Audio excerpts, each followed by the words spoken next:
You step out just as the drizzle thickens. Not quite rain, not quite mist. The world smells of wet stone and memory. Cobblestones glisten beneath your feet, and every light seems a little farther than it should be. You don't remember why. You're out at this hour. Perhaps you never truly decided. You simply followed the feeling. A faint glow pulls your gaze ahead. There, under a tall iron post, a man stands. He wears a long waxed coat, the kind they don't make anymore. His boots don't splash. They land silently, precisely, as if the rain has made way for him. In his right hand, he carries a brass pole tipped with a curved hook. In his left, a glass lantern, though no fire burns inside it. Just a soft, cold gleam like a captured cloud. You pause. He hasn't moved. But something about his posture tells you he's been here before. Not just earlier tonight, but always. Then, slowly, he reaches up. The pole catches the chain above the lamp and pulls it open with a practiced swing. The lamp glows to life. Not with fire, but with something deeper. Something older. You feel it in your ribs. A low, vibrating hum. Almost like a song. Almost like it knows your name. He turns without looking and walks toward the next post. His pace is even, measured. You follow at a respectful distance. The street curves slightly. Fog creeps across the ground like a sleeping breath. You count the steps between each lamp. 80-3. Every time he stops, the fog deepens. The air thickens. The shadows along the alley seem to lean forward, curious. You glance behind. The street you came from is gone, swallowed in mist. Only the humming lights mark your trail, and yet you are not afraid. The lamplighter raises his pole again. This time, the glow flickers before it settles. For a moment, it casts shadows that do not belong to the buildings. They stretch too far. One seems to pause beside you, but when you turn, there's only the sound of rain and the faint hiss of moisture against glass. He moves again.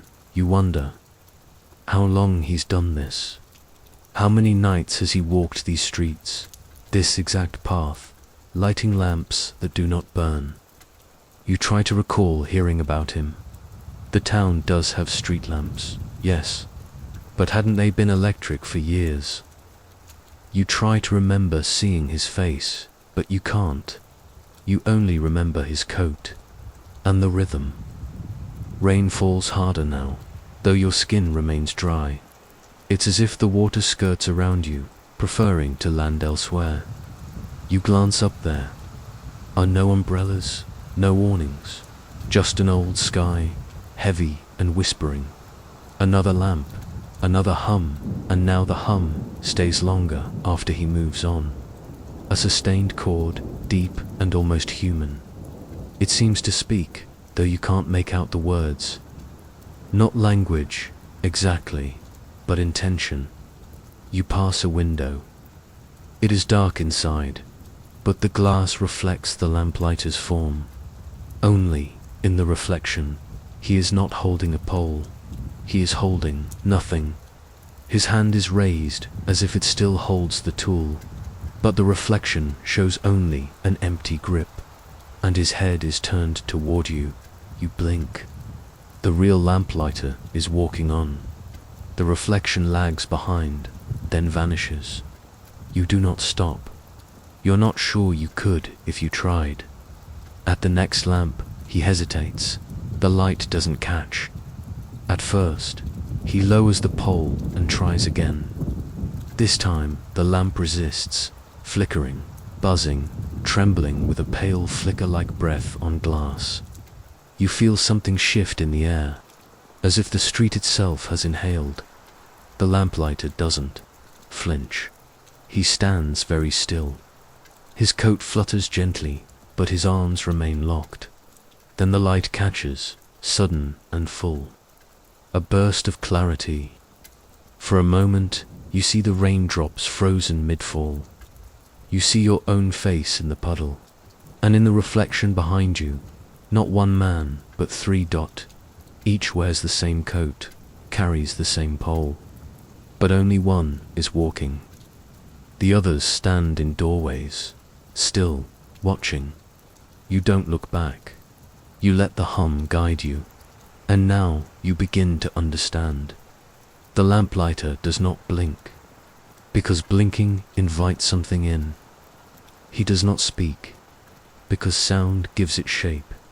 He only walks, and lights, and hums. And the lamps remember. The road curves again. You smell wet copper, a scent you have no memory for, but recognize. A memory that belongs to something older than you, perhaps older than the street itself. You reach a crossing where 3 lamps stand, but only 2 are lit. The 3rd tilts slightly, its post bent as if from age or weight. The lamplighter approaches, but pauses before raising his pole. He lifts his chin just a little, not toward the lamp, toward the sky. The rain stops, mid-fall, mid-air. Everything is still, and in that stillness, the hum of all the lamps swells. A low, droning song. It vibrates through your chest, through the stones, through the windows of homes no one lives in. It is not loud, it is simply everywhere.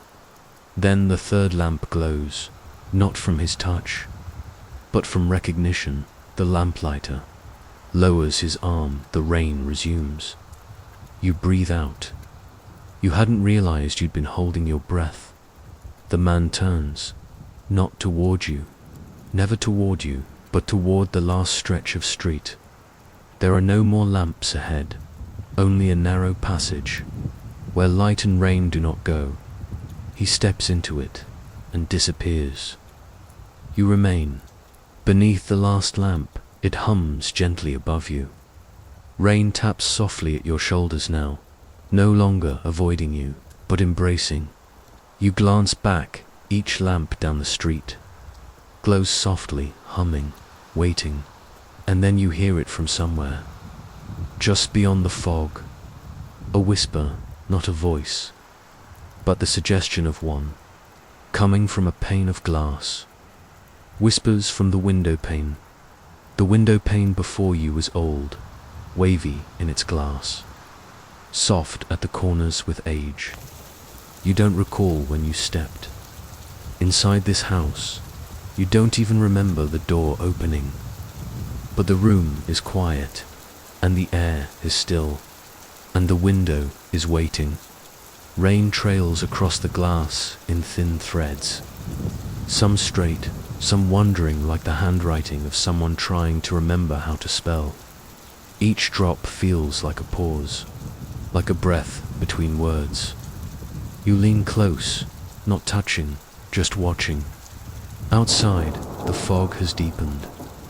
The lamplighter's glow is long gone, though the hum still lives in the floorboards beneath your feet. This house, though unfamiliar, does not feel unsafe. It feels like a breath held just before a question. The window fogs from the inside.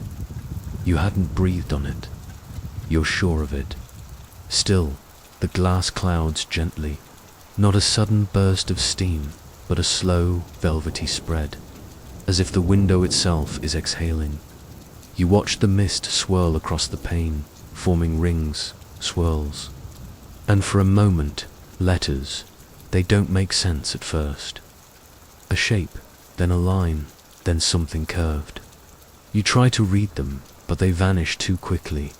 You reach up, instinctively, to wipe the fog away. But before your fingers touch, a whisper brushes your ear. Not a voice, a suggestion. It doesn't say your name, but it knows it. You turn slightly. The room is empty. The fire in the hearth is cold, though there is no ash. The air smells of rain and linen. Outside, Something moves past the window. Not a figure, but a shadow. Not walking, gliding. You lean closer. This time, you do touch the glass. It's warm, but not from your skin. The warmth is already there, pulsing faintly like the memory of sunlight. You press your palm to it. The fog clears from the center outward. And beyond the glass, you see, not the street, not the fog, but a hallway inside. Another house, or perhaps this one. The hallway has no light, except for the glimmer of raindrops catching something behind the walls. You blink, and the hallway vanishes, just fog again. But now the glass pulses once, a beat, and a handprint forms on the inside. Not yours, not human, too long, too many fingers. And yet, not threatening, it presses gently, slowly, as if testing whether you are real. You step back, the handprint lingers, then fades. Not wiped, but released. Then the whispers begin again. Not words, not language, but a rhythm, a rise and fall. A rise and fall, a murmur like the tide, like lullabies forgotten long ago. You close your eyes and listen. In the rhythm you hear breathing. In the breathing you hear footsteps. In the footsteps you hear rain. It is not a sound you fear. It is a sound you've known your whole life. But tonight it is speaking. You open your eyes, and on the window the fog spells something. Not in words, but in symbols. A curl, a hook, a line, then 3 dots. They shimmer, then disappear, and behind the window, a face, soft, pale, unblinking, not staring at you, but past you, as if you were in the way of something it once loved. You do not run, you simply breathe. The face fades, and the window clears. No fog now, just clean, cold glass. The street returns, the rain, steady, the lamps humming softly in the distance. But the whispers remain, not in your ears now, but in your chest. You know you're not alone, not in this house, not in this moment. The window fogs once more. This time, it spells your initials. You smile, though you're not sure why. And then, silence. The rain pauses, not stops. Pauses, as if something has stepped between the drops, and the glass begins to breathe again. You back away, slowly. Not afraid, but aware. Aware that the window remembers you now, that it has tasted your presence, and might call you back again. You turn toward the room. There is no furniture, no clock, no mirror, just 4 walls, a cold hearth, and the soft sound of water dripping. From somewhere above, you look up. The ceiling is dry, but the sound is real. A single drip, every few seconds, measured, calm, persistent. You follow it up the stairs, toward the attic. The woman in the garden at 2:47 a.m. You stand at the top of the attic. Stairs, but you don't enter. Because, outside the narrow window, half-glassed, half-shadowed, something pulls you toward the back of the house. The rain has gentled to a whisper now, almost polite, as though giving space to something older than the storm. The woman is there, not moving at first, but poised, bent over the garden behind the house. You didn't know the house had a garden. You don't recall any gate, or hedge, or fence. Only a patch of grass, slick and dark, stretching toward the trees. She kneels barefoot in the soil, her hands pale and mud-streaked, dig into earth that no one tilled. Her dress, once white, clings to her like a second skin, soaked and heavy. The fabric pulses faintly with her breathing. She does not shiver. She does not glance up. But she moves, slowly, rhythmically, planting something invisible beneath the surface. Something you cannot see but feel. Each handful of earth she turns smells sweeter than the last. Not flowers, not rot, but something in between. Like memory before it fades, you leave the attic behind, descending without thinking. The house is silent now. Even the whispers from the window are gone. Only the sound of her movement reaches you. Gentle scrapes of palm on soil, of roots disturbed and rearranged. You reach the back door. It's already open. You didn't open it. You step out onto the grass. It's wet, but warm beneath your bare feet. The rain touches you now. Not cold, not biting. Just a soft reminder that the sky is still listening. You approach her slowly. Each step forward thickens the air, like wading into a dream. A hush falls, not around you, but within you. You do not call to her. Somehow, you know sound would break something here. Like waking too quickly from a sleep you need. You stop a few feet. Behind her, close enough to see the curve of her back, the braid that's come undone, the faint trail of dirt down her neck, and then her hands, still they hover above the earth, then press, very gently, as if patting down something fragile, and as they rise, you see it. A single bloom, soft greyish purple, pale veins in its petals. Raindrops collect on the leaves and do not slide off, as if the flower is drinking them whole. The woman stands. Her knees leave no prints in the mud. Her shoulders lift with her breath. One breath, then stillness. You wait. The garden waits, and then, without turning, she begins to walk. Not toward the house, not toward you, but sideways, deeper into the yard.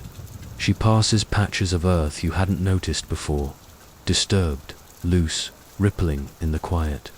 And with each step, the garden behind her changes. New blooms, some open instantly, some stay curled, trembling. Some rise only part way, as if unsure of this world. You watch her reach a tree, gnarled and leaning like an old watcher, and kneel again.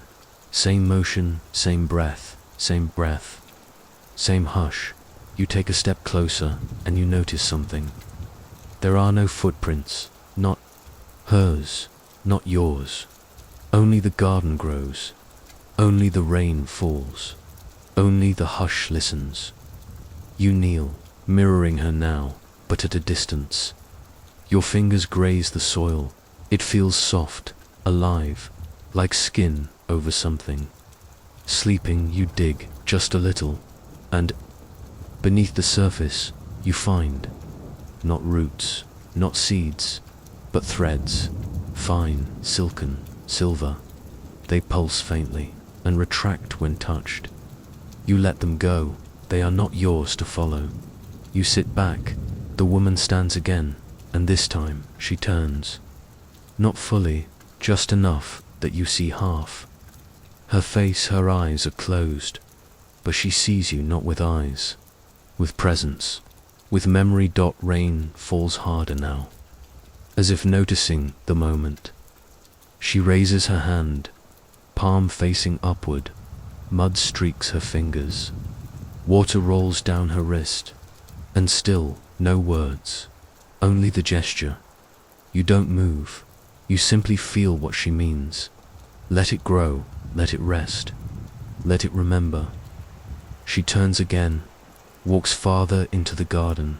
You see no end to it now. What was once a patch of grass becomes a field. What was once a yard becomes a dream. You return to the house, not running, just walking, slowly, with the rhythm of someone who knows they will return. The back door waits open. The inside smells like rain-soaked books. You step through, and the garden behind you fades from view.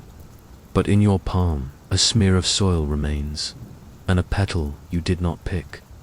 Footsteps in the hall. Between thunder the air has thickened since the garden. The house holds its breath, as if it, too, remembers what blooms in. The dark.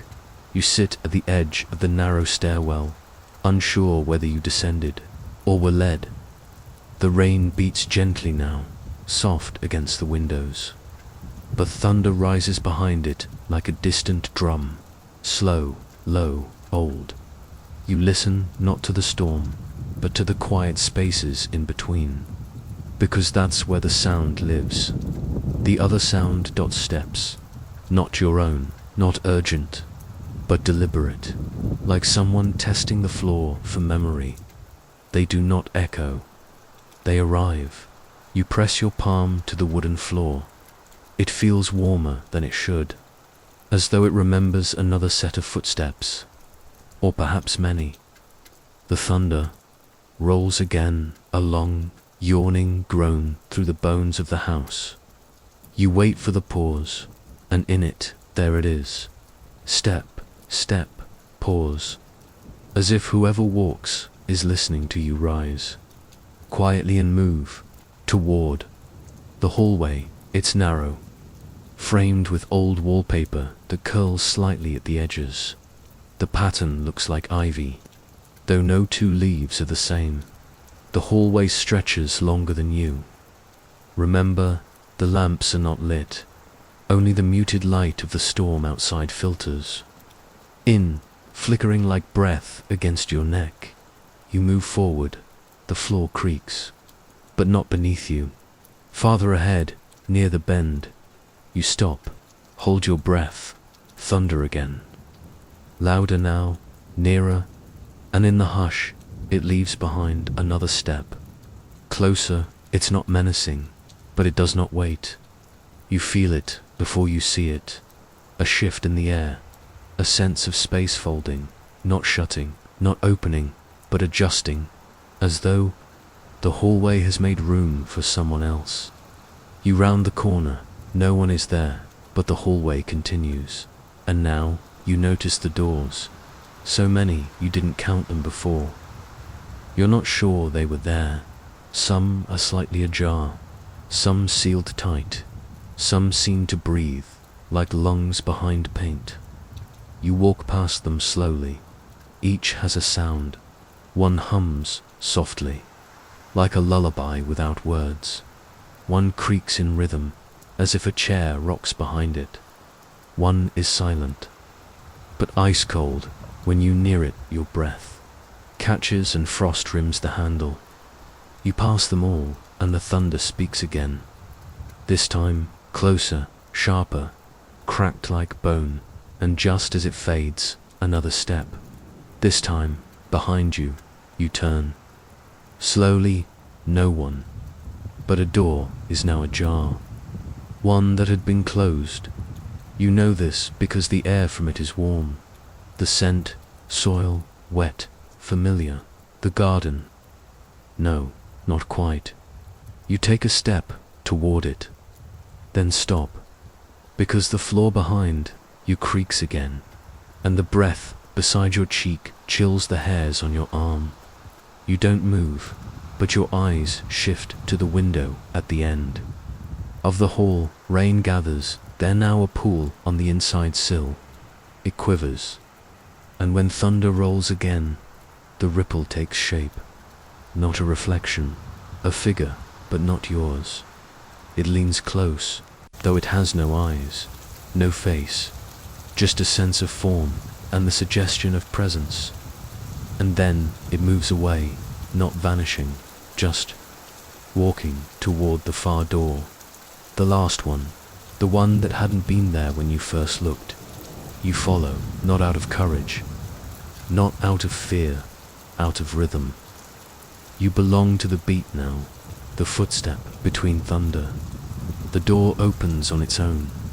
Inside, a small room, empty except for a chair, rocking just slightly, just enough to keep time with the storm. You step in. The door doesn't close. but the hallway behind you fades. There's no lamp, no moonlight, just the lightning flashing every so often like a camera trying to remember your face. You sit. The chair accepts you. It doesn't creak. It doesn't rock. Not yet. You place your hand on the armrest. It's damp and beneath. Your fingers a groove, long, narrow, worn by others. You close your eyes, and the footsteps resume. Now they circle the room, not fast, not slow. They do not approach you. They consider you. Thunder grumbles above, and you feel the ceiling bow, just slightly, like an old lung exhaling. Then, with the next lightning flash, the chair rocks once. You are not the only one sitting. You open your eyes, and beside you, in the dim, another chair, not there before, but now as real as breath. It rocks gently, and in its seat, not a person, but a coat, long, waxed, dripping. The lamplighter, no, but someone like him, a walker, a keeper of doors, of paths, of footsteps that echo only between thunder. You do not speak. The chair does not stop. And then the air shifts again. The thunder dies. The rain softens to a hush. And for the first time, the steps retreat back into the hall. You rise. The second chair is now empty, but it is still warm. You walk to the doorway. The hall is different. Shorter now. Only 3 doors. You take one step forward, then another, and beneath your foot, something clicks. You look down, a small object in the floorboards, round, brass. You pick it up, a key, but not to any door you've seen. It hums faintly in your palm, and from somewhere below, a whisper rises. Not words, just a sound, like an umbrella opening, without a hand. The old room that refuses to stay dark. You descend the staircase slowly, the brass key still warm. In your palm, the storm outside has softened to a gentle murmur, like the house is wrapped in thick wool. Yet the silence inside is fuller, somehow heavier, as if the very walls have begun to listen. Each step down feels deeper than it should. The landing never comes all at once. It unfolds around you. The air smells of wax, cedar, and something faintly metallic. Not iron, not blood, more like memory left in rain.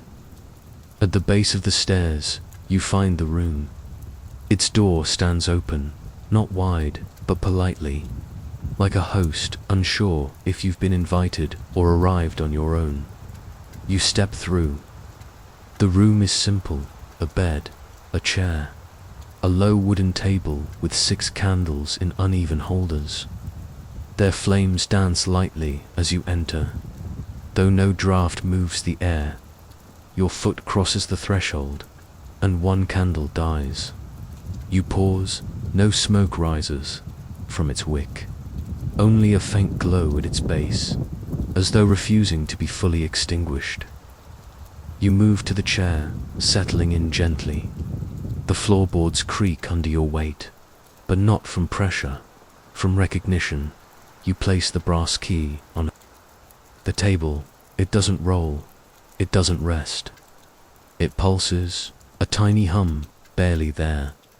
Not sound, not heat, just presence. You look to the floor between the narrow gaps in the old planks.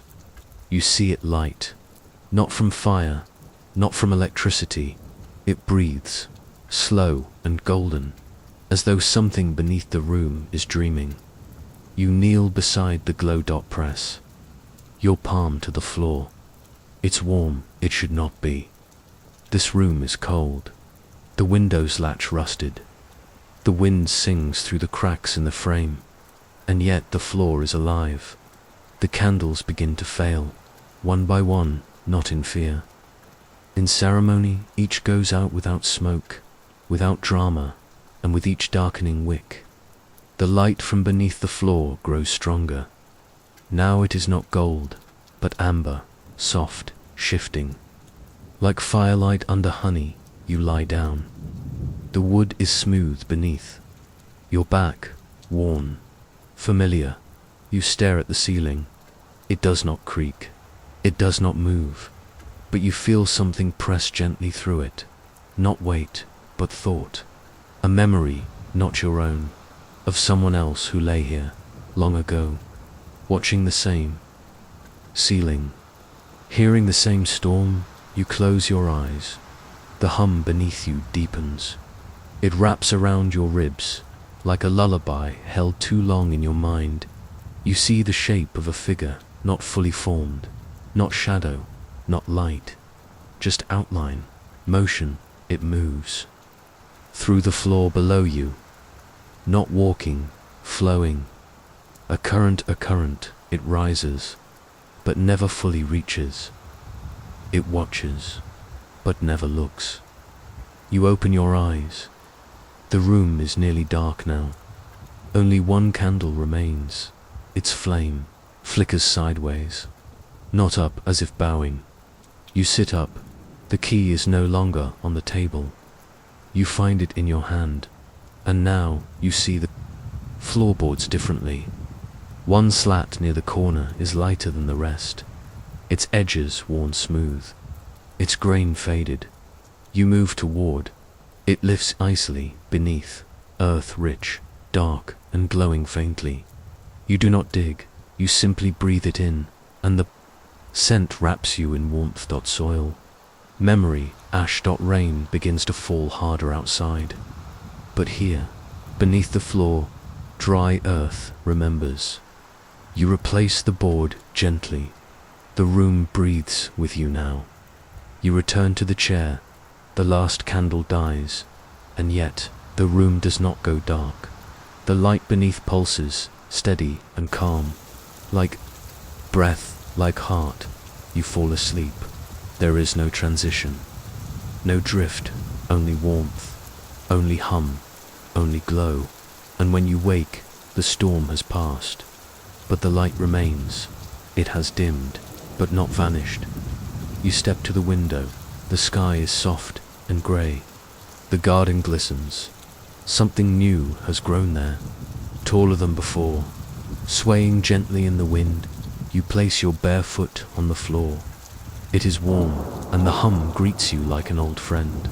The umbrella, left by the gate, the air outside is new. The kind of newness that follows a long storm. Soft light, heavy ground, and silence that isn't silence at all. The trees still drip. The grass leans from the weight of rain. And across the yard, where the house meets the edge of the overgrown world, the old iron gate stands half ajar. You see the umbrella before you hear it. It leans gently against the right post of the gate, open but unmoving. No breeze, no hand, just rain kissing the fabric slowly, patiently, drop by drop, and yet the ground beneath it dry, bone dry, like it had been covered for years. Like the storm passed around it out. Of respect, you begin to walk toward it. Each step squishes the soaked grass beneath your feet. But the closer you come to the umbrella, the quieter the steps get. At 5 paces away, the air changes. It no longer smells like wet bark and moss. It smells like dust, like old curtains, like something packed away. The umbrella doesn't shift. You pause. The rain still falls around you, but not on you. You didn't bring a coat. You didn't need one. Not here, not now. You crouch, just slightly, to inspect the umbrella more closely. It's old, the kind with wooden ribs and a curved, carved handle. Its fabric is dark grey, but glimmers faintly, as if something metallic has been woven into the weave. You reach out, not to take it, just to touch. Your fingertips hover an inch away, and the air hums. Not like electricity, not like the lamps, but like breath held in someone else's lungs. You draw your hand back. The gate creaks. Not a sudden sound, but long, reluctant. It opens. Just enough to whisper, "You may pass." You glance through. The path beyond the gate is thin. 2 parallel tracks in the grass, half-eaten by time. It curves into the trees. But there are no footprints. Not in mud, not in dew. You look back at the umbrella, still dripping, still upright, still untouched. You whisper something, you're not sure what. A name, maybe Dot, or a question, and the umbrella shifts, not by much. Just enough for one raindrop to slide from its edge and strike the dry earth beneath. The sound is louder than it should be, like a drop on a drum, and the earth responds. A ring of wet slowly expands around the base of the umbrella, not outward, but downward, sinking as if the ground is absorbing the rain's memory all at once. You take a step back, and suddenly, you're aware of eyes, not on you. Around you, not in malice. In curiosity, the same way one might watch a door, long sealed, begin to open. The umbrella closes, not violently, not theatrically, just one soft fold at a time. No hand, no wind, just decision. And once it closes, it falls, not forward, not sideways. It lays itself down gently on the grass, exactly where the ground is driest. And now you see it differently. It was never leaning, it was standing, waiting. You kneel beside it. This time, you do touch it. It's warm, not from sun, not from touch, from memory, as if it has stood beneath thousands of storms, collecting something deeper than water. You lift it. It's lighter than you expect. No resistance. The wooden handle fits your hand too well. It's carved with lines that resemble rivers, or veins. You stand with it. The rain returns to your skin. Only now, the umbrella opens for you, effortlessly. And the moment it does, the rain stops. Not in the sky, on you. The world continues to weep, but you are untouched. The path beyond the gate waits. You step through. The trees are quieter here, not silent, just slow, as though every leaf is thinking. And in your hand, the umbrella shifts weight occasionally, reminding you that it is not an object, it is a companion. You walk not far, just deep enough. The air smells of wet bark and stone again. The ground pulses with roots, and ahead, another gate, older wrought iron, closed, and leaning against it, another umbrella. This one closed, this one unfamiliar. You don't move closer. You don't need to, because yours is still open, still shielding, still breathing. You stand quietly and listen. Somewhere nearby, a bird calls, but the sound repeats too, perfectly like an echo that never fades. And then the rain drops, stop. Completely, mid-fall. The umbrella in your hand trembles. Just once, then steadiest.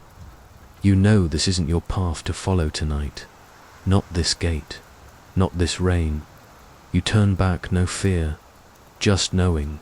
You walk slowly, and as you return to the first gate, it closes gently behind you. The umbrella folds. On its own it lets you go, and the rain resumes. But the ground beneath your feet is still dry.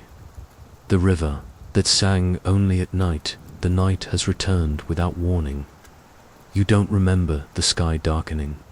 It simply is. The rain is soft now, not falling from above, but drifting sideways in long silvery threads. Like it's forgotten how gravity works. Like it's listening for something. You hear it too, not footsteps, not whispers, not wind. A melody, low, deep, and slow, carried not by air, but by water. It comes from beyond the trees, not sharp like a flute, not rhythmic like a drum, but fluid, continuous, like a voice humming without lungs. You follow the sound, not urgently, carefully. The forest path ahead is muddy but forgiving. Your steps make no mark. The umbrella is no longer in your hand. You left it at the gate, and yet you remain dry, as if the forest respects your decision to listen. The melody grows, louder. You reach the bank of a narrow river. It doesn't rush, it doesn't babble. It sings, not words, but syllables that brush against memories. You kneel. The surface reflects no stars, only your face. But not as it is now, as it was years ago, before the storm, before the house, before the woman in the garden. You lean in. The melody sharpens, not louder, just clearer. And now, a second voice joins the first, higher, familiar. You search your memory and find no name, only the feeling of being held as a child, of hearing someone hum behind a closed door, of sleep pulling you away from pain. The river remembers. You sit cross-legged on the damp grass. The singing does not falter. It does not repeat. It weaves. You listen, and in the spaces between the notes, you hear something more, a footstep, a breath, a name whispered, not yours, but someone you once forgot. Then the song changes. The tempo slows. The voices thicken, not hostile, but weighty, like a lullaby that's grown tired of being sung. You lean closer. The surface shifts. Now you see, not your face, but a room, a small one, with wet footprints across the floor, a rocking chair, a candle guttering in an unseen breeze. You blink, that vision fades. The river hums again, this time with fewer voices. Only one now, yours. But you're not singing. You reach for the water just to touch, just to feel your fingers dip into the current dot, and the melody stops. Everything stops. The rain, the air, your heartbeat. You pull back. The water clings to your skin like oil, not heavy, just unwilling. You wipe it away, but it does not fall. It soaks into your skin, and now the river speaks, not aloud, not in words, in emotion. A memory, not yours, but familiar. A hallway, thunder, a closed door that opened without knocking. Then silence. You rise slowly. The river resumes its song, but differently. It does not sing to you. Now it sings to something behind you. You turn, and there, among the trees, a figure, standing still, listening, not watching you, watching the river. You do not call out. You already know it will not answer. It doesn't move, but the river reacts. Its song rises. Lilt spins, as if the current itself is greeting thee. Figure, you take one step toward it, but the river's tone sharpens, not in anger, in warning. You pause, and the figure fades, like fog into bark. You face the river again, and find the surface glassy this time. It shows the umbrella closed, resting at your feet, though you left it at the gate. You bend to pick it up. It is dry, not a drop of moisture remains. You hold it, unsure, and the river quiets.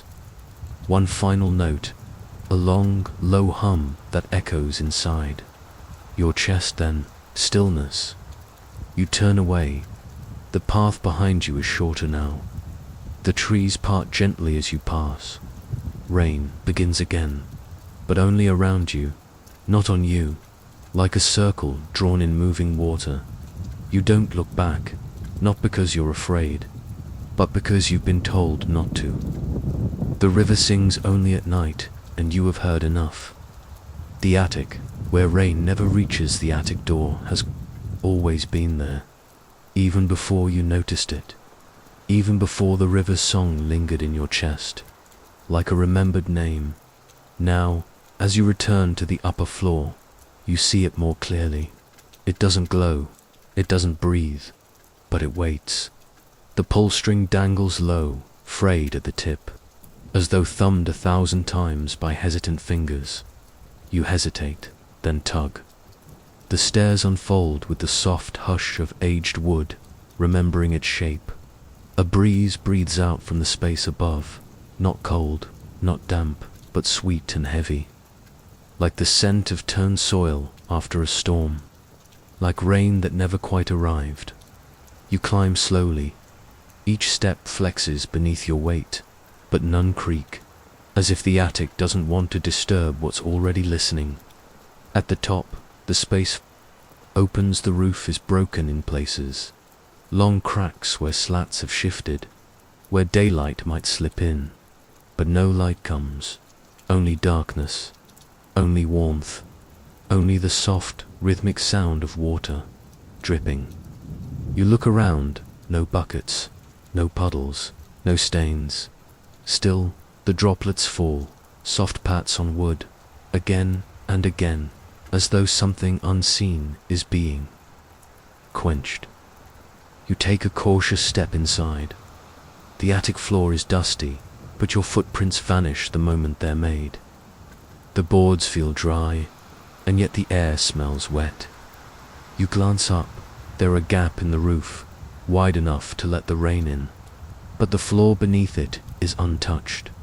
No mold, no rot, only dust and warmth. You kneel, placing your hand where the rain should fall, and at that exact moment, you hear it. A droplet, soft and clear, lands, not on your skin, not on the floor.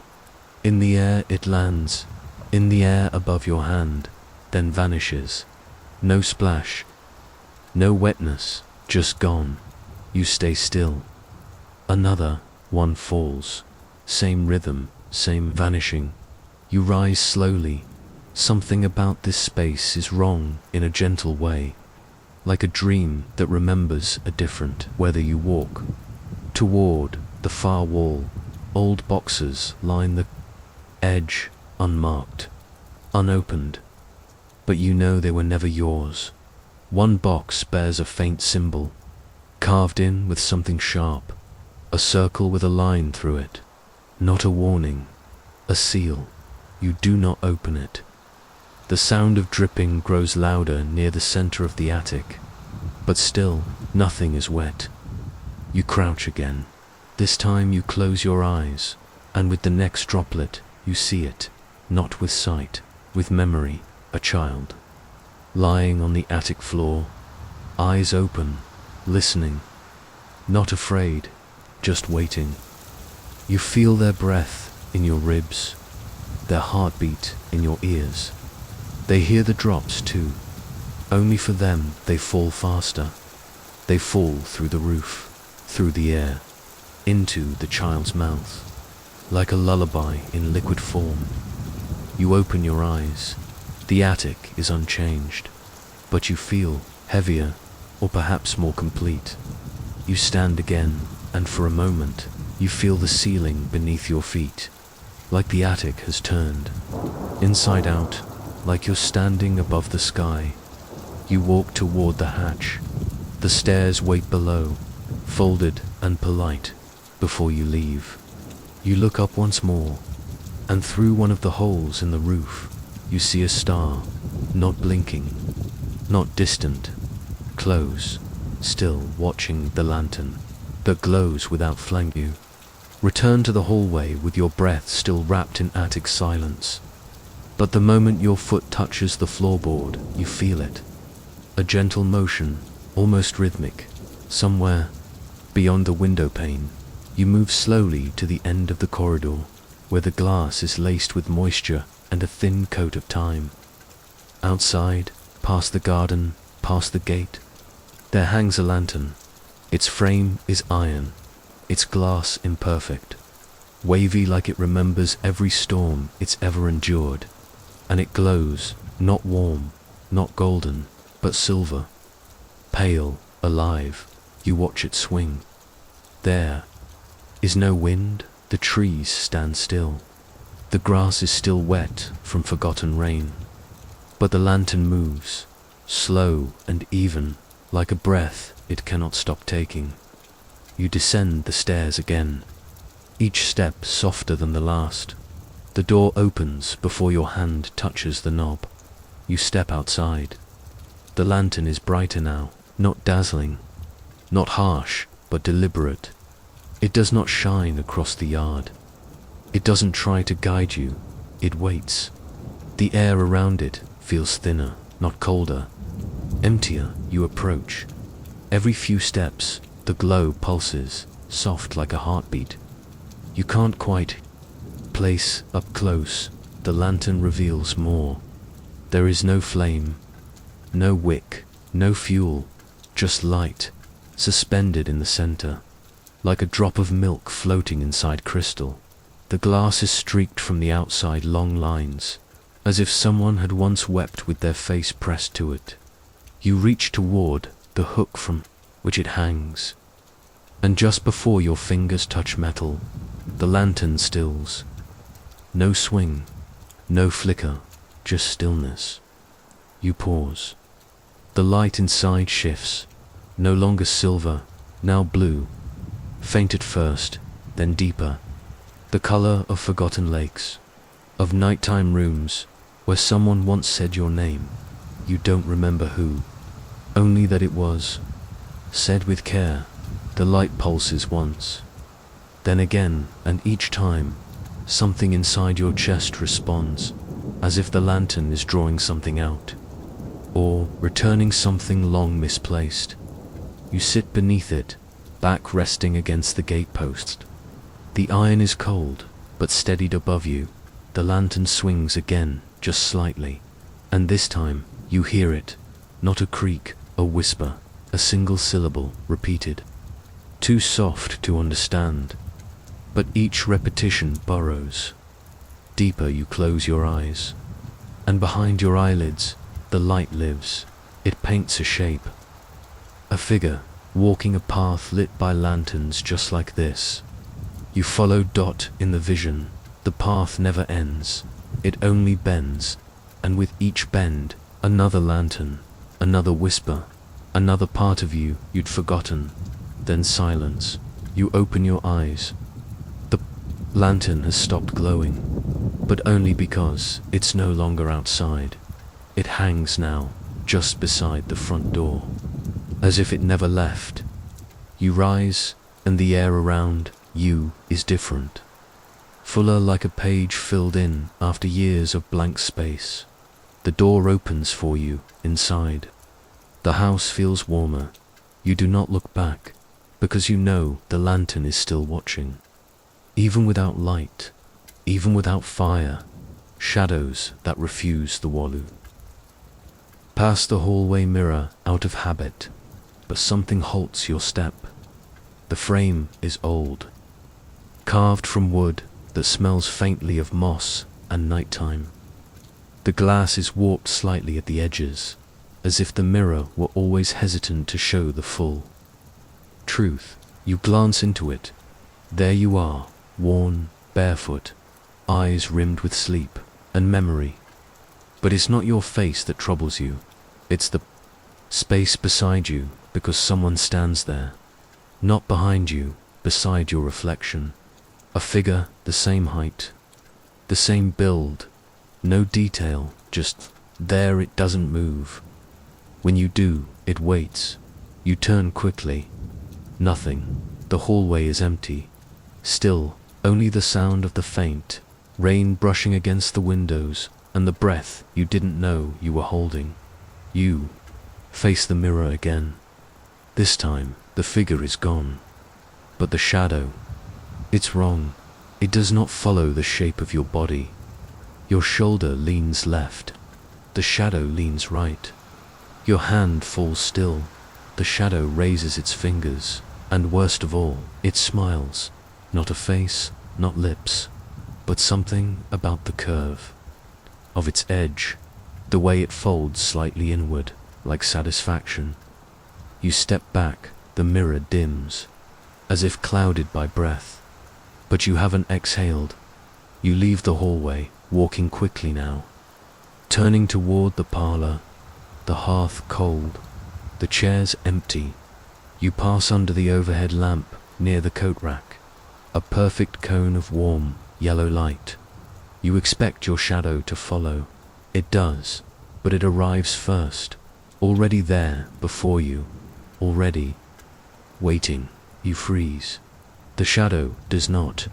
It sways gently, like tall grass in wind that does not exist. You step out of the light. The shadow remains, stretched and thin, painted across the floor like ink spilled in slow motion. You turn on the lamp above the mantel. Light floods the room. The shadow disappears. You breathe again. The house holds still with you, but you feel it in the corners, behind the books, inside the seams of the armchair cushions, in the cracks between the walls. It hasn't left. It just waits for the light to shift, and shift it does. A low growl of thunder far in the distance. You walk to the front door, open it just enough to see the street fog rolls in again, not as thick as before, but curious. Street lamps shimmer in long rows. You step out onto the porch. Your shadow walks ahead of you, not alongside, not behind. Ahead, like it knows the path already. You descend the steps. Your shadow lingers at the bottom, stretched tall against the hedges. Then it vanishes, not with light, with choice. You look around. No one, but you feel watched, as though your back has become a stage.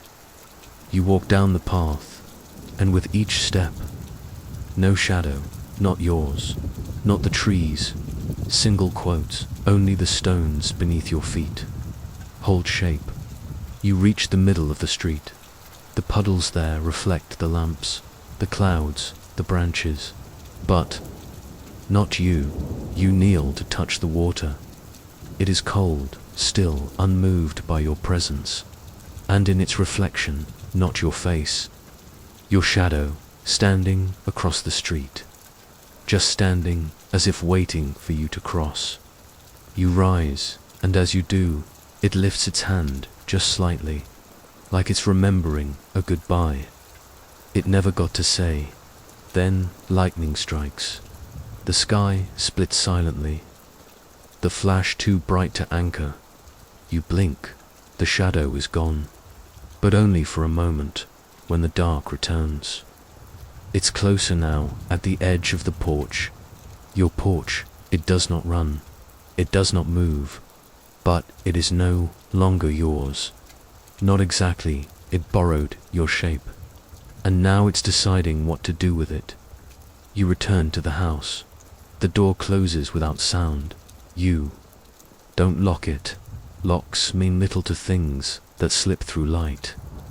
Inside, the mirror waits. You pass it again. This time, no figure, only a shadow pressed against the inside of the glass, like something trying to stay hidden just beneath its surface. You place your hand against it. The glass is cool. The shadow does not move, but its edge trembles just a little, and then stillness. You lower your hand, walk past.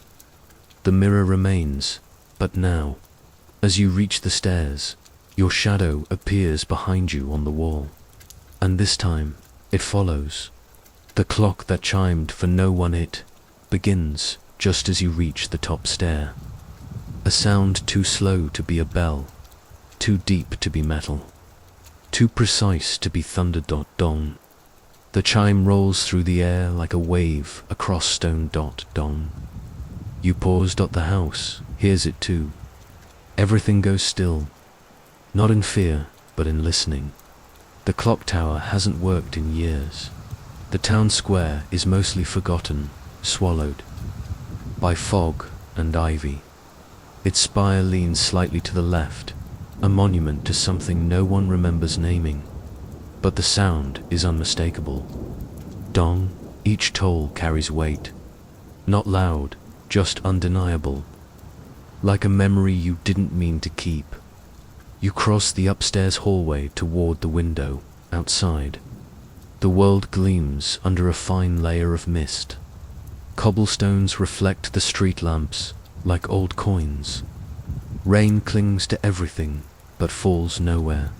The chime continues. 7, 8, 9.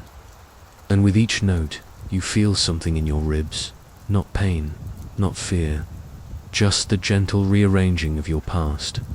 As if the sound is changing you, grain by grain. 10, 11, 12. You wait for it to stop. But a DOESN single quotes. The final toll lingers longer than it. Should dot, and then silence. No echo, dot, just stillness. You move from the window toward the hall's end, where a narrow ladder leads to the crawl space above the eaves.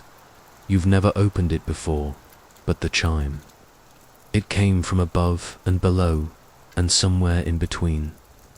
You climb, the hatch opens easily, though the hinges look rusted.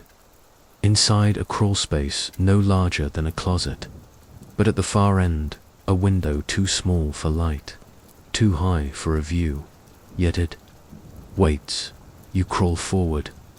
The boards creak beneath. Your hands, but each creak matches a pattern, almost like a second set of footsteps echoing yours. Half a second behind, you reach the window. Through it, barely visible, the clock tower. Its face is cracked, its hands unmoving, but inside the glass, something flickers.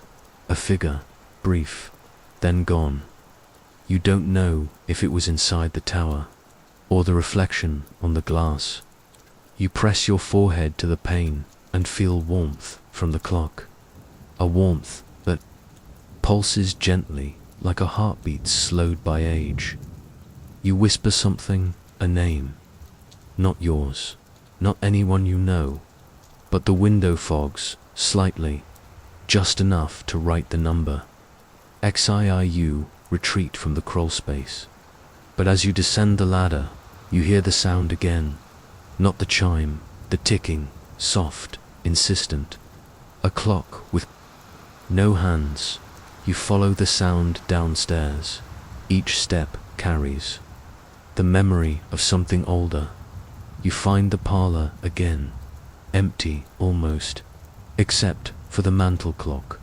A gift from someone you've never met. It ticks now. You walk to it. It has no battery, no wind-up key, but its hands turn slowly. Backward, you watch it spin, and just as the hour hand reaches midnight, it stops. The rain outside halts, mid-air, frozen in motion, and in the hush that follows the doorbell, rings dot. You turn, it rings again. You move to the front door. Your feet are heavier than before, as if the sound has thickened the very air around you. You open the door, slowly. No one stands there, but at your feet, a box, wrapped in brown paper, tied with a string. You lift it, it hums, not with energy, with memory. You bring it inside. Place it on the parlor table. Untie the string, unwrap the paper dot inside. A smaller clock, this one. Different, made of dark wood, carved with markings you almost recognize. No face, no hands. Only a single small aperture in the center, like an eye. You lean close from within the hollow. A sound, 13, spoken, not rung, spoken like a secret, said aloud for the first time. You do not touch the clock again. You leave the room, upstairs. The crawl space door is closed now, and from behind it, ticking dot, always 13 beats apart. A handprint in the fog. The washroom is cold when you enter. Not unpleasant, just suddenly different, as if it exists slightly out of step with the rest of the house. You don't recall turning on any taps. You haven't bathed. The air is dry, and yet the mirror is foged thick, opaque. Impossibly so, the kind of fog that feels lived in, as if something has been breathing against the glass for hours. You stare at it. Nothing else in the room is wet. No warmth radiates from the pipes. The window is shut. Still, the fog deepens, swirling slowly like it's thinking. You wipe it with your sleeve. It resists. The smudge clears only for a second, then closes again behind your touch. You lean forward, watching for breath. You exhale once soft, slow, but the fog doesn't react. And that's when it begins. The hantprint. It starts as a slight distortion, a patch of the mist that thickens, bulges. Then 5 slow impressions press outward, one by one, from the inside. Thumb, index, middle, ring. Little dot, each finger settles carefully, precisely, not smearing, not shaking, just reaching. Your own hand hovers in response, not raised to meet it, just nearby. A strange warmth begins to gather behind the glass. And though you cannot see a face, you feel watched. Not in menace, in longing. The hand lingers. For a moment, then it moves. Not away, but sideways, trailing gently across the mirror's surface, drawing small rivulets through the fog as it goes. You follow with your eyes. The finger curves, loops, forms letters. You can't decipher them at first. Then your name, not fully spelled, just the first 4 letters, soft, slanted, and then they melt back into mist. You take a step back. Your reflection is still absent.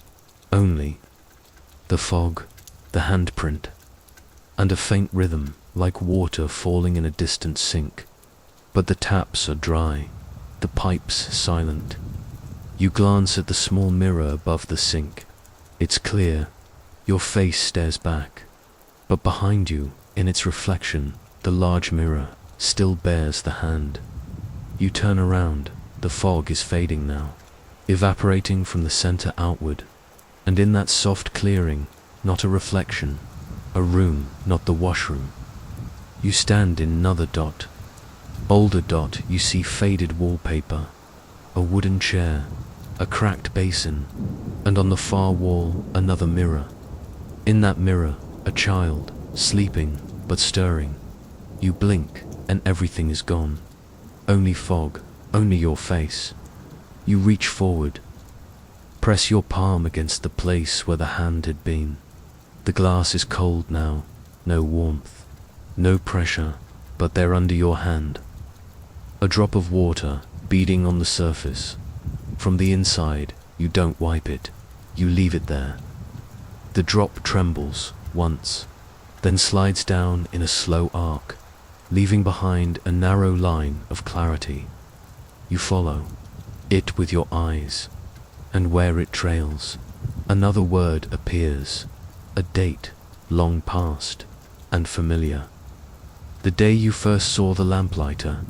You look into the mirror again, only your reflection, and yet the feeling remains that something on the other side has left its mark. You turn off the light. The fog does not return. That the mirror stays dry, silent, but you know it is not empty. The empty swing that sways to the rain. The backyard stretches wider at night, not physically, but perceptually, as if darkness rewrites its boundaries. You stand just beyond the kitchen door, the wood damp beneath your feet, the world behind you still humming from mirrors and handprints. But your attention is forward now, drawn to the far edge of the yard. There, just past the fence of leaning posts and ivy-choked wire, stands the swing. simple, worn. Two rusted chains and a weathered plank for a seat, and it moves back and forth, slow, measured, unhurried. The rain has begun again, steady and vertical, yet the swing arcs cleanly as if untouched. Its motion does not falter. You watch, not with fear. With memory, you recall the swing being here when you first arrived at the house. But always still, always covered in leaves, always resting now, it sways. You take a step forward. The grass beneath your feet has absorbed the night's weight. It gives slightly, not soft, but yielding. Each chain creaks as the swing moves. Not sharply, musically. You reach the fence. It isn't high. You step over easily. The swing slows as you approach, not stopping, just aware, as if the air around it senses your presence and is adjusting accordingly. You stand a few feet away. The rain does not touch the swing, but it touches everything around it. You extend your hand toward the wooden seat. It's dry. You glance at the sky, thick with clouds, dripping steadily. But here, under the swing's arc, no drops fall. You sit. The seat is warm, faintly, as though someone had been here. Moments ago, the swing pauses, then begins again.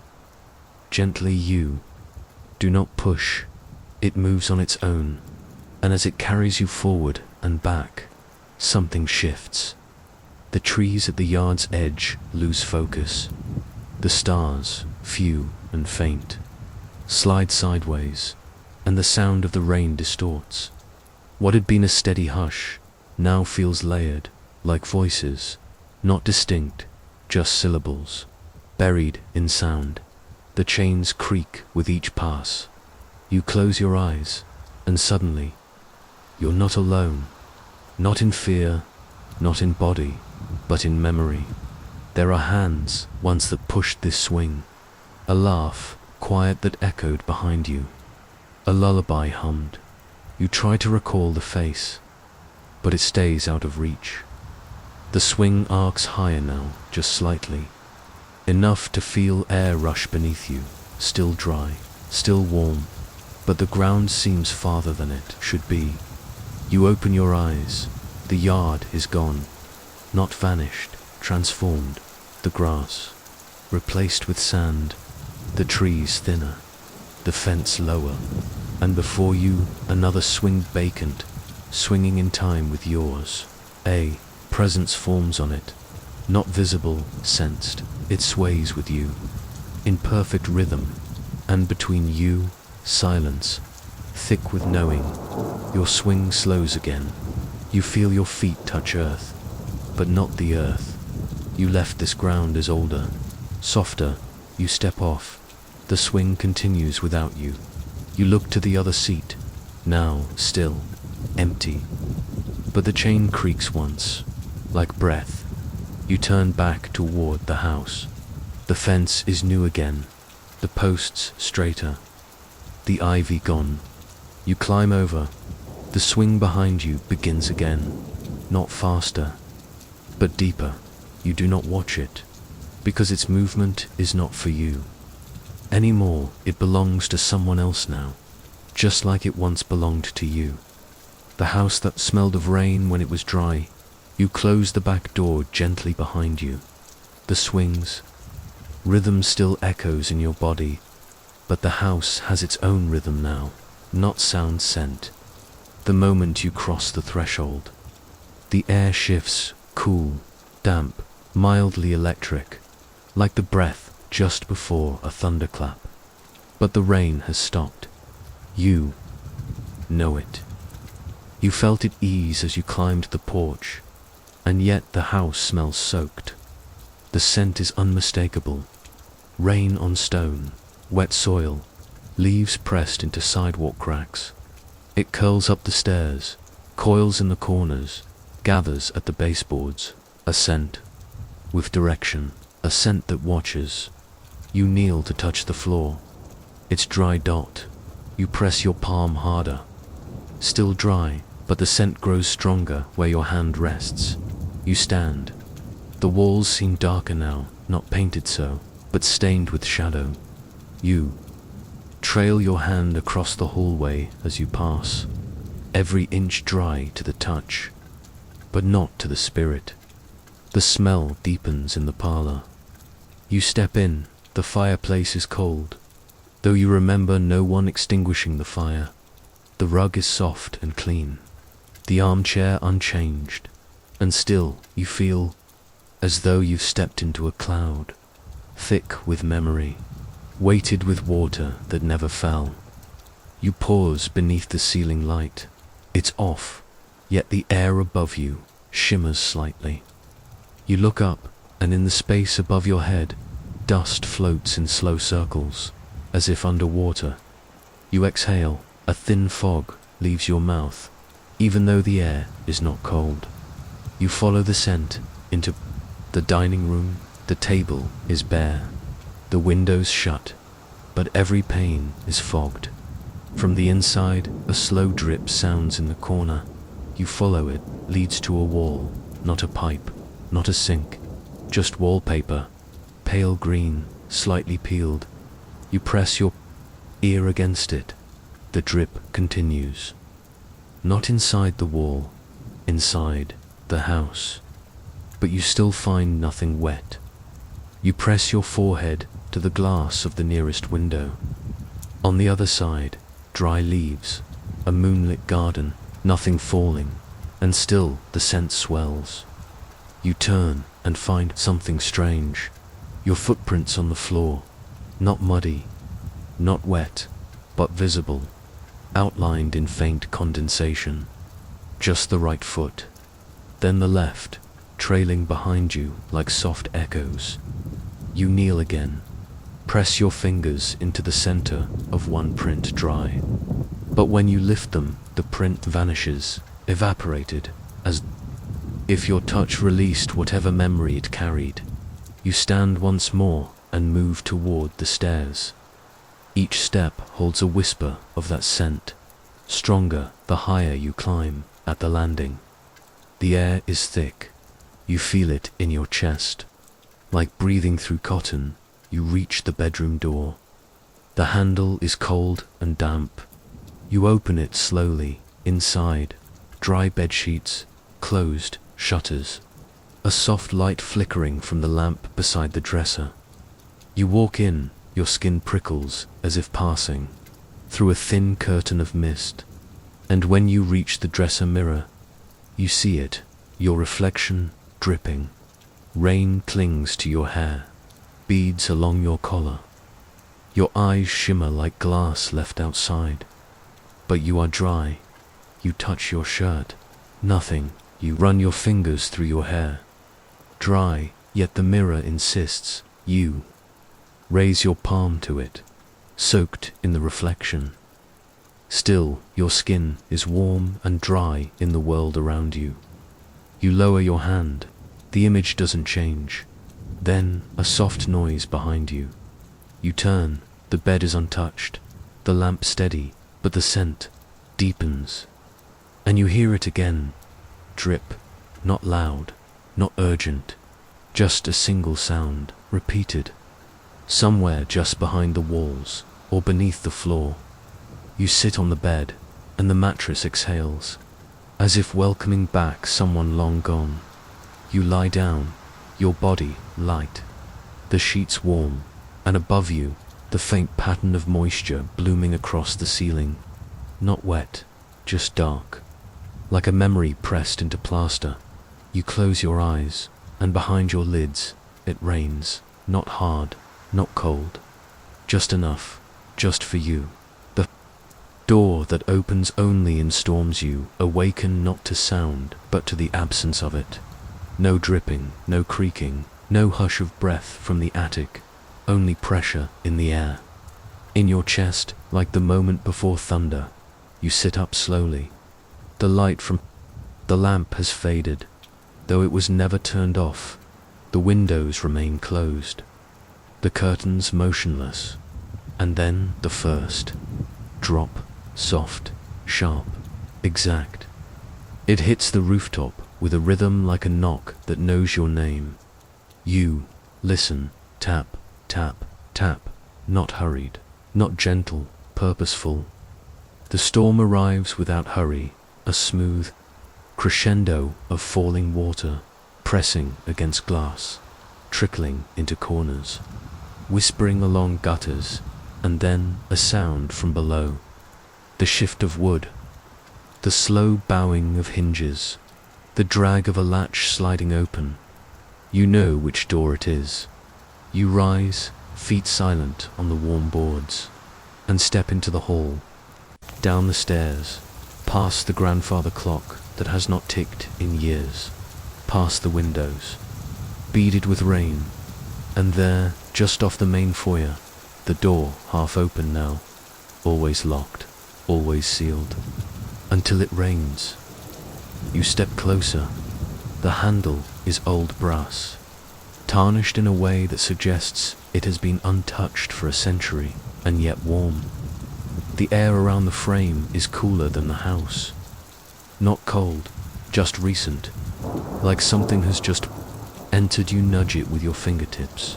It opens smoothly, without sound. The room inside is dark, not shadowed dark, but as your foot crosses the threshold, it changes. Light flickers into existence, dim, golden, and soft. A single candle on a small table, a raincoat on a hook, a child's shoe beneath the window. You freeze. You've never seen this room.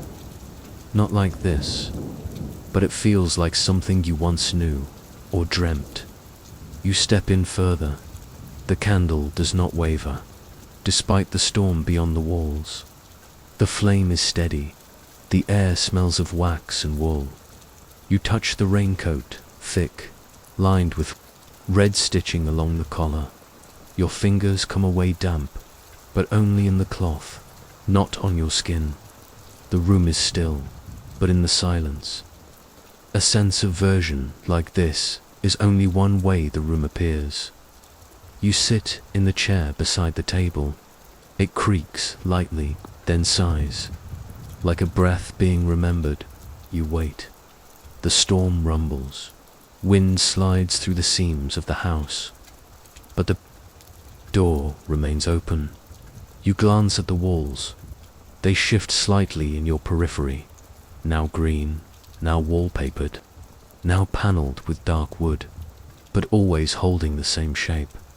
You stand again, cross to the window, outside unfamiliar trees, bent. From wind you cannot feel, leaves moving in patterns that seem rehearsed, and just at the edge of the glass, a handprint, from the outside, pressed against the pane. You blink, it's gone. You look down.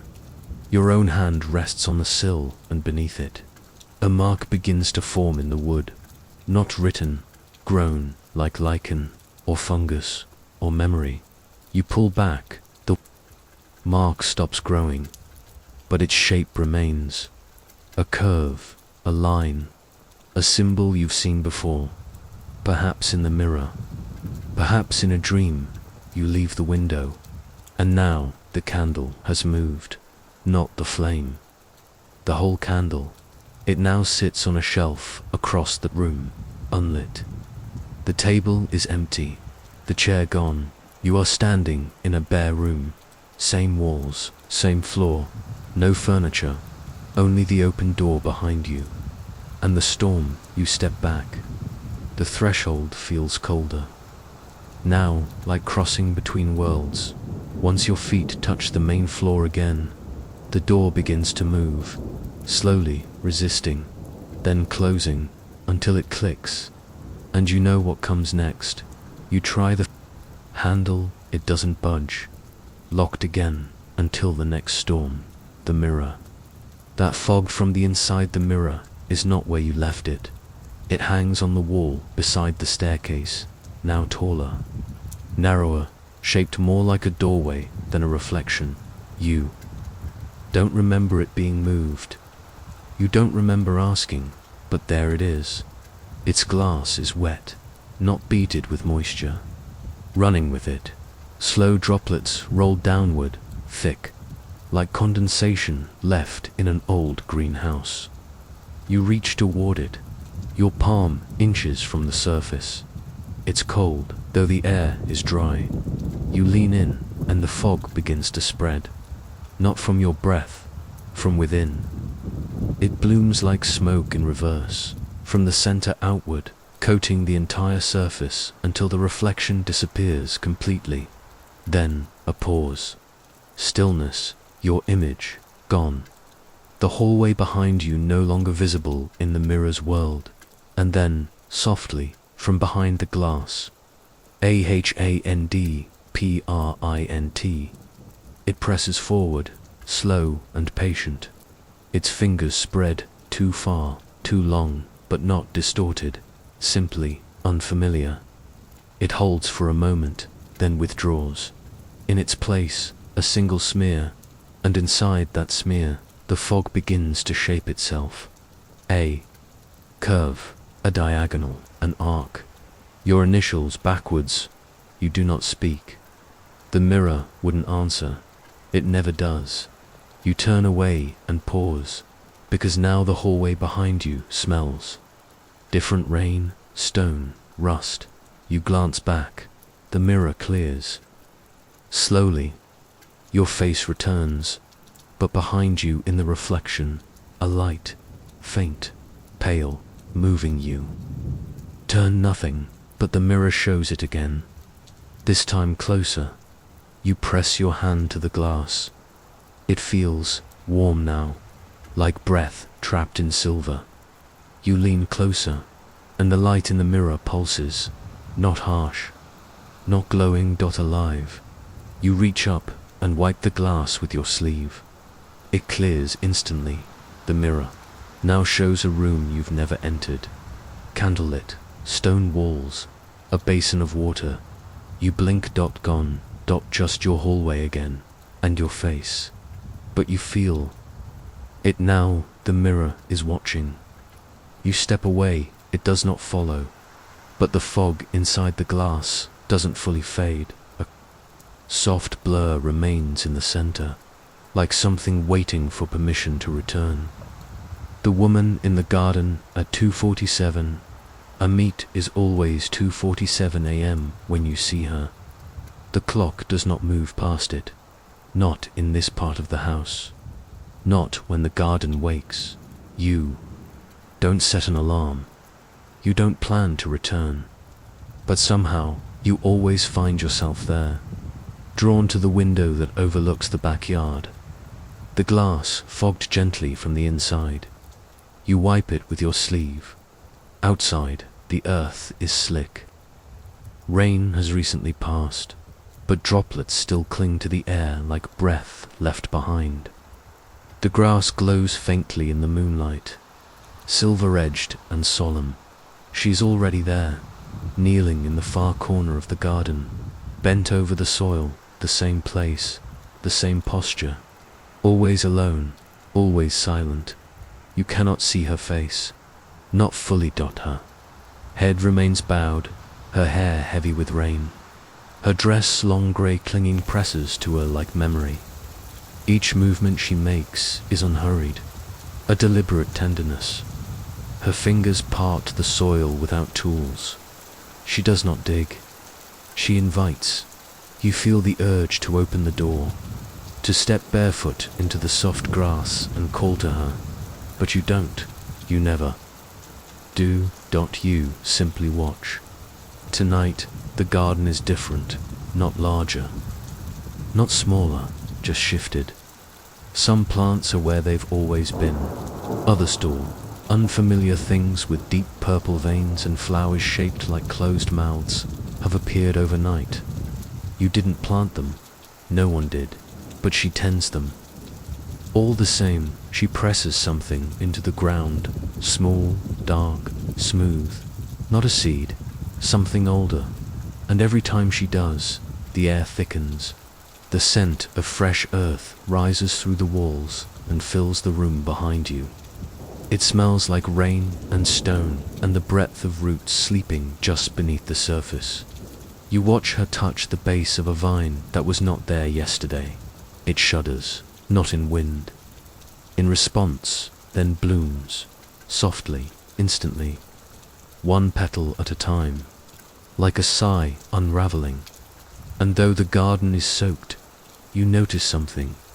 Her skin is dry, even as her dress drips and the leaves glisten. Her hands remain untouched by water. You glance at the clock on the wall, still 2:47. You return your eyes to the window. She is standing now, slowly, with grace. No effort, she turns, not toward you, but away from the house, and walks to another patch of soil, and there, beside her feet, a bloom opens. Bright white, light pulses softly from its core. Not a glow, a memory. You feel it in your chest before you understand it in your mind. That flower knows your name. You've seen it before. In a dream, held it once, as a child. Or maybe in a different garden. A different lifetime. She kneels again. You watch the fabric of her dress fold into the earth. No footprints mark her path. The ground never dents beneath her weight. The moon shifts behind a cloud. The garden darkens. And in that shadowed moment, she lifts her head, just enough for you to see the edge of her cheek. Her eye closed, but behind that eyelid, a flicker of something ancient. The vines around her bend, not toward the sky, toward her, as if gravity were emotional. She whispers something. You cannot hear it, but the garden does. Leaves tremble. Petals open. A hush falls across the world. And then, the rain begins again. Light, straight, quiet, but it falls everywhere except where she kneels. You open the window, just a crack. The sound deepens, and through the thin slit of air, you smell it. The same scent from the attic, from the handprint mirror, from beneath the floorboards. Memory, made botanical. She stands once more, and begins walking toward the center of the garden. The light from the blooms flickers as she passes, like candles catching wind that isn't there. She stops, turns. For the first time, she lifts her face, and you see her eyes, not blank, not glowing, just full of sorrow, of soil, of the knowing that comes from planting what can never grow in sunlight. Her lips part, and she mouths a word. You do not hear it, but you feel it vibrate through the glass, through your ribs, into the quietest part of you. It is not your name, but it belongs to you now. Then she vanishes, not in a flash, not in smoke. She simply folds back into the garden. One moment present, the next part of the ground, the soil where she knelt, now bears nothing but rain. You stare until the clock behind you clicks once, and the minute hand moves too. 2:48. You look out again. The garden is still. Every petal has closed. Every bloom has gone dim. Only the scent lingers, and the sense that something sacred has passed through. The mirror that fogged from the inside you paws at the hallway mirror. It's the same one you passed hours ago, or minutes. Time has softened in this house, each moment slipping into the next like water under a closed door. The mirror shouldn't be fogged. You haven't bathed. No one has breathed near it. The air is sharp, dry, edged with midnight. But still, a veil of mist swirls across the glass. Soft, slow, too deliberate to be accidental. You step forward, this time. You don't reach for it. You simply wait. The fog thickens as if in response, not reacting to you, but matching you, the way a sleeping person adjusts to another's breathing. Then something forms, a fingertip pressing outward, From the inside, it drags downward, leaving a trail so clean and sharp it gleams in the low light. Another fingertip joins it, then another, and another. 5. In total. Each one steady, slow, patient. A handprint emerges, not smudged, not ghostly clear. It lingers, their palm facing you. Then it shifts, not withdrawing, moving. The fingers trail across the glass, curving downward in a motion that feels almost loving. And where they go, letters begin to form. Backward, at first, meaningless. Then suddenly, yours, your initials, written exactly the way you used to sign them as a child. You haven't written them like that in years. But the mirror remembers. A bead of moisture forms where the middle initial ends.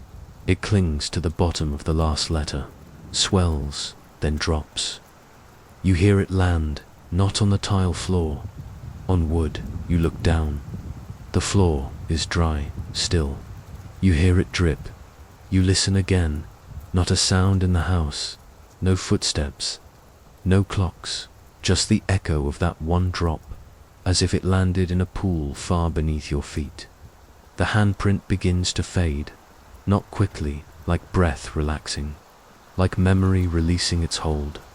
The fog lifts slightly. Your reflection begins to return. First, your outline, then your eyes. But behind you, a figure, still unmoving. Shadowed, you turn quickly. Nothing, only hallway, only silence. You turn back to the mirror. The fog is gone, but where the letters once were, faint smudges remain, like fingerprints pressed too long into cold glass. You step away, but something holds your attention. The mirror doesn't reflect the light correctly anymore. You wave your hand slowly through the beam from the hallway lamp in real space. The shadow follows naturally, but in the mirror, there's a delay, barely a breath, but enough, like the mirror is no longer a reflection, but a window, and someone or something on the other side is still deciding whether to match your movements. You leave it behind, not from fear, from respect. Some memories belong to the house more than they ever did to you, and this one has chosen to stay. The room that wasn't on the blueprints, it shouldn't be there. You've walked this hallway countless times, counted its steps, traced the frames, learned the rhythm of the floorboards. And yet, tonight, there's a door half open, revealing pale wallpaper with delicate blue vines curling across its edge. Wallpaper you've never seen before. You stop a few feet away. The light inside flickers, soft and golden, like a bulb on the edge of exhaustion. But that part of the house doesn't have power. The entire east wing has been disconnected for years. You take a step forward. The hallway narrows near the doorway, as though the house itself has shifted, ribs tightening. You touch the doorknob. It's warm, not recently held, lived in. You push gently. The door opens wide. Inside, a room frozen in time. A writing desk beneath the window. A low table with a cracked teacup. Books stacked along the baseboards in uneven towers. And the wallpaper, the vines, they trail up and around the corners like they're growing. You step in. The air is thick with dust and lavender. It smells like a drawer that hasn't been opened in decades, and yet the air moves. You glance at the window. It's sealed shut. Rain taps against the glass from the outside, but inside, the curtains sway. You move to the desk. Pages lie scattered across its surface. Not paper, parchment, soft and yellowed. The ink faded almost to memory. Each one bears a single phrase. It wasn't always locked. I planted her where the rain couldn't reach. The mirror wasn't meant to answer. You don't understand, but the room does. You hear it creak behind you, not the door. The wall. You turn. The wallpaper ripples.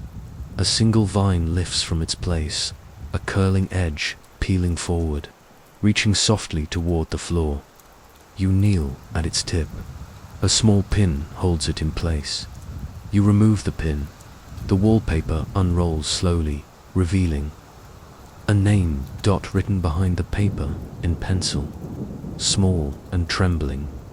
It is not your name, but it feels like something you were supposed to find. You speak it aloud. The lights flicker once, then hold steady. The vines retreat, no longer painted real. They sink back into the wall. The room breathes. You rise slowly and glance to the corner. A rocking chair, small, child-sized, sits beneath a painting. The painting shows a room much like this one, but in it, the window is open and outside. A woman in the garden. Your hand reaches out to touch the canvas. It's damp, like the rain had touched it from inside the frame. Suddenly, you hear a sound from behind the desk. A drawer unlatching. You circle back, and there it is, open a few inches. Inside, a photograph, black and white, faded. A girl sits on the very swing outside, staring at something just out of frame. Behind her, the garden looks freshly till. Let you turn the photo over. One word is written in graphite: tomorrow. You glance at the clock. It's nearly 3 a.m. You slide the drawer closed. The light above you hums, softly now, no longer flickering. The room feels calmer, not settled, but acknowledged. You step back toward the hallway. As your foot crosses the threshold, the door begins to close. Not sharply, just slowly, like a book that's finished being read. And as it does, the light inside fades. The hallway is as you remembered it. No door, only wall. The book that wrote itself. Overnight. The room is quiet when you return, quieter than before, as though the house itself has stepped aside, allowing the moment to breathe. You close the door gently, not to shut anything out, but to contain whatever this hour is becoming. And on your nightstand, beneath the lamps, sleepy glow, rests the book, thick, unfamiliar, bound in soft grey cloth that holds the faint scent of old paper and pressed petals. You don't remember placing it there, or buying it, or finding it, but it belongs. You sit on the edge of the bed and reach for it. The cover is warm, not from the lamp. From within, you open it carefully. The first page is blank, so is the second and the third. You flip forward, still blank, until you reach the middle. There, on the exact center page, something waits. Ink, dark and dry, stretches across the parchment in a hand you recognize instantly. Yours only. You don't remember writing this. The ink is your stroke, the shape of the letters, your style. Even the pressure, gentle, consistent, slightly curved on the lowercase g s is yours. But the words describe something you haven't seen, not yet. They begin simply: you were standing at the edge of the attic where the ceiling meets the sky. You read on. The words describe a scene in exacting detail. Not a memory, not a dream you recall, but vivid. Rain on wood beams. The sound of distant thunder inside the floorboards. A whisper you haven't heard. Yet the writing continues, describing a figure you will meet, a voice you will follow, a path behind the mirror, and then it stops. Mid-sentence, you step toward, the sound hand outstretched, and just as your fingers graze, the line ends there. The rest of the page is blank. You flip further, nothing, blank. Pages until the end. You turn back to the sentence, still unfinished, but the ink is still wet. You press the tip of your finger to it. The ink clings, and you feel something stir behind. Your ribs a flicker, not fear, a memory from the future. You close the book and hold it against your chest, and in that stillness, you realize something. The book is not predicting, it's remembering. Things that haven't happened yet, but will. Things you haven't chosen, but already have. You rise, place the book back on the nightstand. The lamp above it flickers once, then steadies. You glance toward the mirror. Its surface is clean now, silent, but something behind it is waiting, not impatient, just watching. You lie back. The bed is warm, the air scented faintly with cedar and rain. You close your eyes, and behind them the unfinished sentence waits. A path only you can walk, a door only the storm can open. The bell that only rings at 3:03 you don't startle. Not at first. The bell is quiet, so faint you wonder if you imagined it. But then it comes again. Ding, ding, ding. Not from the hallway, not from the attic, from inside the walls, as if the house has its own clock, one that keeps time differently than yours. You open your eyes. The lamp glows softly on the nightstand. The book remains where you left it, closed, still slightly warm. The room looks the same, but the air isn't. It's denser. You feel it against your chest, as though the walls have exhaled something invisible. You sit up slowly. The air carries. No scent, no rain, no dust, only stillness, stretched taut like thread. You glance at the clock, 3:03 a.m. The second hand does not move. The minute has arrived and stopped. You look around, no movement, but the feeling lingers. You're no longer alone. You speak nothing aloud. There is no need. The presence in the room isn't trying to be known. It's simply here, observing, remembering, waiting. You stand. The floorboards beneath your feet feel warmer than before. Not heated, but held, as if the house wants you upright, wants you aware. You walk toward the center of the room, and that's when you hear it, a shift. Not behind you, not beside you, within. The mirror hums. Just once, a soft vibration, more felt than heard. You approach it. It's not fogged, it's not cracked. It simply glows faintly now, not with light, with presence. You see your reflection, but layered over it, the faint outline of someone else. Just an outline, shoulders, head, palms, pressed gently against the glass. You hold your breath. The figure does not move. And then, ding, ding, ding, again, from inside the walls. The reflection changes. The figure fades, replaced by your own shadow, and behind it, a door. You turn around. There is no door behind you, but in the mirror it waits. Its frame is old, its knob brass, its wood carved with gentle spirals. You blink, the image remains.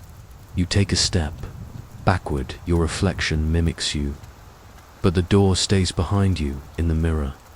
You glance to your left, nothing to your right, only wall, but behind the glass. The door. You speak, softly. Where does it go? No answer. But in the mirror, the door slowly opens, just enough to reveal darkness. And inside that darkness, a single bell, suspended, still swaying from its last ring. You feel a tug at your ribs, as if something just inside your chest recognizes that sound, knows it intimately. You reach out and place your hand against the mirror. This time, no cold, no resistance. Your fingers pass through. The surface ripples, Not like glass, like water. You hesitate, then step forward, and just like that, you're no longer in your room. You stand inside a corridor lined with bells, hundreds suspended from thin copper cords that disappear into shadow. None are ringing, but each one feels charged. You walk slowly. The floor beneath you is wooden, damp, not from water, from memory. Each step releases a scent: ink, candle, wax, lavender, stone. You don't recognize them as yours, but the corridor does. You reach a bell slightly larger than the others. Its surface is etched with letters, not English, but you understand them anyway. They spell your name. You raise your hand. The bell trembles, not from touch, from recognition. You do not ring it, you simply stand with it, and in that moment, everything softens. The corridor fades, the mirror reforms, and you are back in your room, standing, alone, except for the book. Now open. The same sentence remains unfinished. You step toward the sound, hand outstretched, and just as your fingers graze thee, you lift a pen from the nightstand, write one final word: bell. The stairs that only go down in dreams. The bookshelf has never moved before. But tonight, as the bell's echo fades and the final word dries on the page, something behind the wooden frame shifts. You feel it first. Not vibration, not sound, a pull, like gravity, but directed inward, towards something beneath you. A soft creak rises from the wall. Then another. You turn toward the shelf. The spines of the books stare back, worn titles, faded fonts, familiar objects in an unfamiliar moment. You take a step forward. The air behind the bookshelf feels loose, like cloth pulled away from stone. Another creak. The shelf shudders once, then opens, not like a door, like a sigh. It doesn't swing out. It simply slides aside. Behind it, darkness, a slanted shaft of air flowing upward, dry, still scented, faintly of clay and ashdot, and stairs, wooden, narrow, descending into nothingness. You do not hesitate, not because you are brave, but because you are known. This staircase feels old in your bones, like a place you visited often as a child, then forgot to remember. Your bare foot touches the first step. It's warm, not from heat, from memory. You descend. The light from your room fades, almost immediately. Each step takes you deeper into quiet. Not silence, just quiet. The kind of quiet that listens. The walls close in slightly, not claustrophobic, but intentional, as though the house built this passage for you alone. 10 steps, 20. Still no bottom. Still, no sound beyond the whisper of your own breath. Then, the faintest flicker of light. Below, beneath, beckoning. You descend faster now, drawn to it, at last. The staircase ends, and before you, a room impossible in size, a vast circular chamber of stone wrapped in shadow. The floor is tiled in dark slate, etched with shallow grooves, spirals, symbols. Names. Yours is among them, not written, carved in your own handwriting. You kneel to touch it. The groove is deep, precise, fresh, as though it appeared only seconds ago. You look up, around the edges of the room. Staircases descend from every angle, all leading down, all ending here. You're not the only dreamer, but tonight, you are alone in the center of the room, a pedestal upon it, a book, not like the one upstairs, older, bound in something like bark. Its cover pulsing faintly, a soft blue heartbeat. You approach. Your name is etched on the spine. You open it. Inside, a single sentence. You have come far enough to forget how far you've come. You smile, because it's true. The room accepts your understanding. The light above pulses once, and slowly. The chamber begins to dim. You place the book back on the pedestal. The stairs behind you have vanished, but in their place, a door rounded, stone-framed, half-covered, in vines made of smoke. You step through and immediately awaken back in your bed. The book still open beside you. Only now, its middle page is no longer blank. It holds a drawing of stairs descending, and, at the bottom, a figure holding a lantern. Not a stranger, you. The rain that falls inside the house sits subtle at first. You feel it before you see it. A single drop, cool and round, lands gently on the back of your hand. You pause, staring at the small circle of water blooming on your skin. Then another dot, it strikes your forearm, then slides silently to the sheet. You glance up. The ceiling is dry. Not a mark, not a crack, no leak, no cause. But the rain continues, soft, steady, contained. It falls only in your room. It does not come from the sky or the roof or the walls. It simply is suspended drops, falling through dry air. Each one landing without a splash, but with a gentle weight that makes you listen. You sit up in bed. The blanket is damp now, but not unpleasantly so. The sheets remain warm. The air smells of petrichor and paper. Rain on wood. Rain on words. Rain inside. You rise, the floor beneath you glistens with tiny puddles, but your footsteps make no sound. Your socks stay dry. The water refuses to touch you fully. It simply falls, in perfect lines, passing through everything but memory. You walk to the mirror. Its surface is fogged again, but not from breath. A steady stream of droplets rolls downward. From inside the glass, they trail across the reflection like tears, smudging the outline of your face. You reach out to touch it, but your hand doesn't meet resistance. It passes through, and for a brief second, the sound of the rain vanishes. In that gap, the quiet is endless.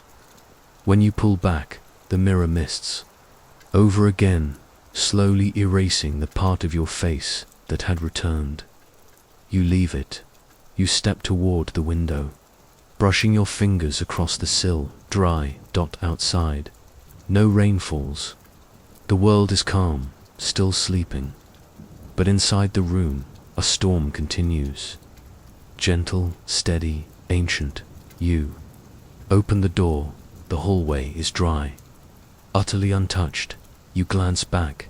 The rain has not spilled. Beyond your room, it honors its boundary. A rain of remembering. A storm that falls for you alone. You walk back in, stand in the center, and for the first time you notice the rain is falling upward. 2 small droplets rise from the floor to meet their twins descending from above, joining mid-air in soft flashes of shimmer before vanishing. You lift your hand into the center of the arc. 1 drop lingers on your palm. It does not fall. It pulses once, like a heartbeat in water, and then it becomes warm. Inside that warmth, an image, a figure, the woman from the garden. She's planting something, but this time she's facing you. You blink. The drop is gone. You are alone again, but the rain remains now. It carries sound, not thunder, not wind. Words not murmured, carried on the rhythm of each drop. You close your eyes, and you hear them, not spoken aloud, but given. Stories, questions, names, some you've forgotten, some you've yet to live. The rain slows. You open your eyes. 1 final drop lands on the spine of the book beside your bed. The ink on the cover smears slightly. You reach down to touch it, and beneath your fingertip, a new title reveals itself, not in words, in feeling, a chapter you haven't written yet, a room you haven't opened, a truth you're nearly ready to remember. You close the book. The rain stops instantly.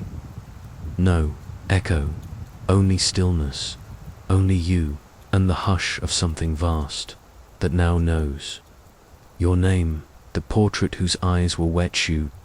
Don't remember a portrait ever hanging here. The base of the staircase has always been bare, only a narrow strip of wall that catches a spill of morning light. But tonight, there it is, tall, framed in black wood, rubbed pale at the edges.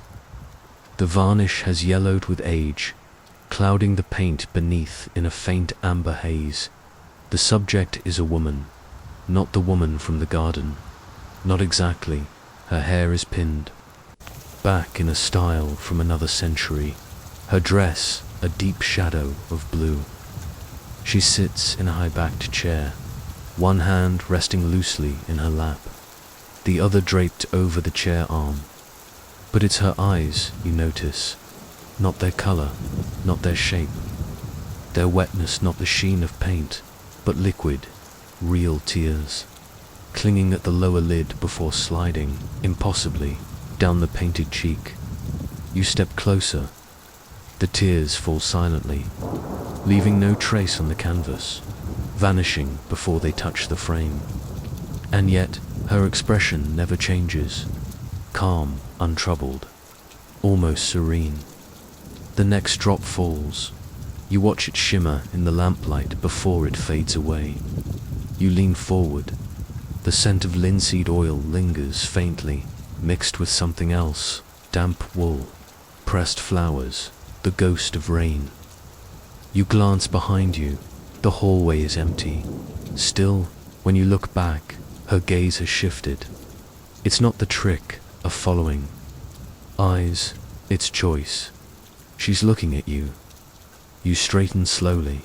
Her expression is softer now, as if she knows you've noticed. A tear slides down again, but this one doesn't vanish.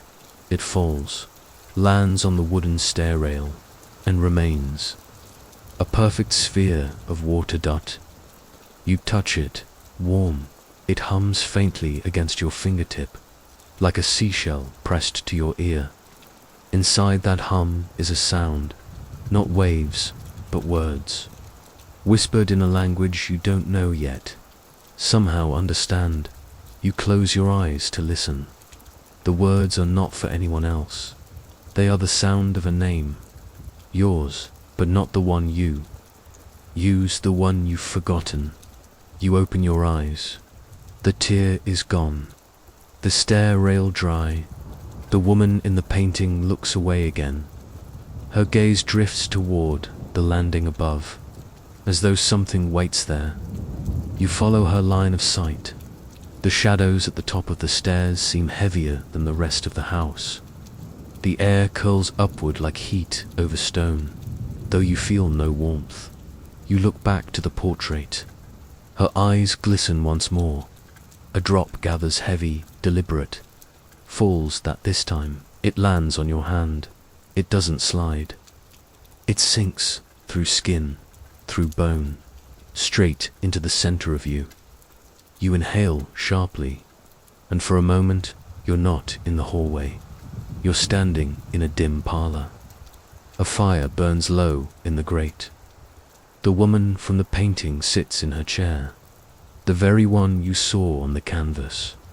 She's real. Her dress moves when she breathes. Her eyes shine in the firelight. "You'll need to go upstairs now," she says. Her voice is low, smooth, and carries the weight of inevitability. When you blink, you're back in the hallway. The stairs are in front of you. The portrait is silent, still, but the air smells faintly of ashdot. You place your hand on the banister. The wood is warm. From above comes a sound, not a footstep, not a creak. A single drop of water, falling, landing somewhere in the shadows. The upstairs, room with no floor, the stairs feel longer tonight, not in steps, in moments. Each one stretches, a little further than it should, the way dreams sometimes do, where the top is always just out of reach. Halfway up, you pause. The doorway waits on the right, narrow, unpainted, framed in splintered wood that seems older than the rest of the house. You've never seen it open. You're not sure you've seen it at all before tonight, but now, the door is ajar. A faint draft brushes your cheek, carrying a smell like deep earth and long cold ashes. You take the last few steps to the landing. The house is silent, no ticking clock, no creak from the rafters, no sigh of wind in the chimney, only that smell. You rest your fingers on the edge of the door.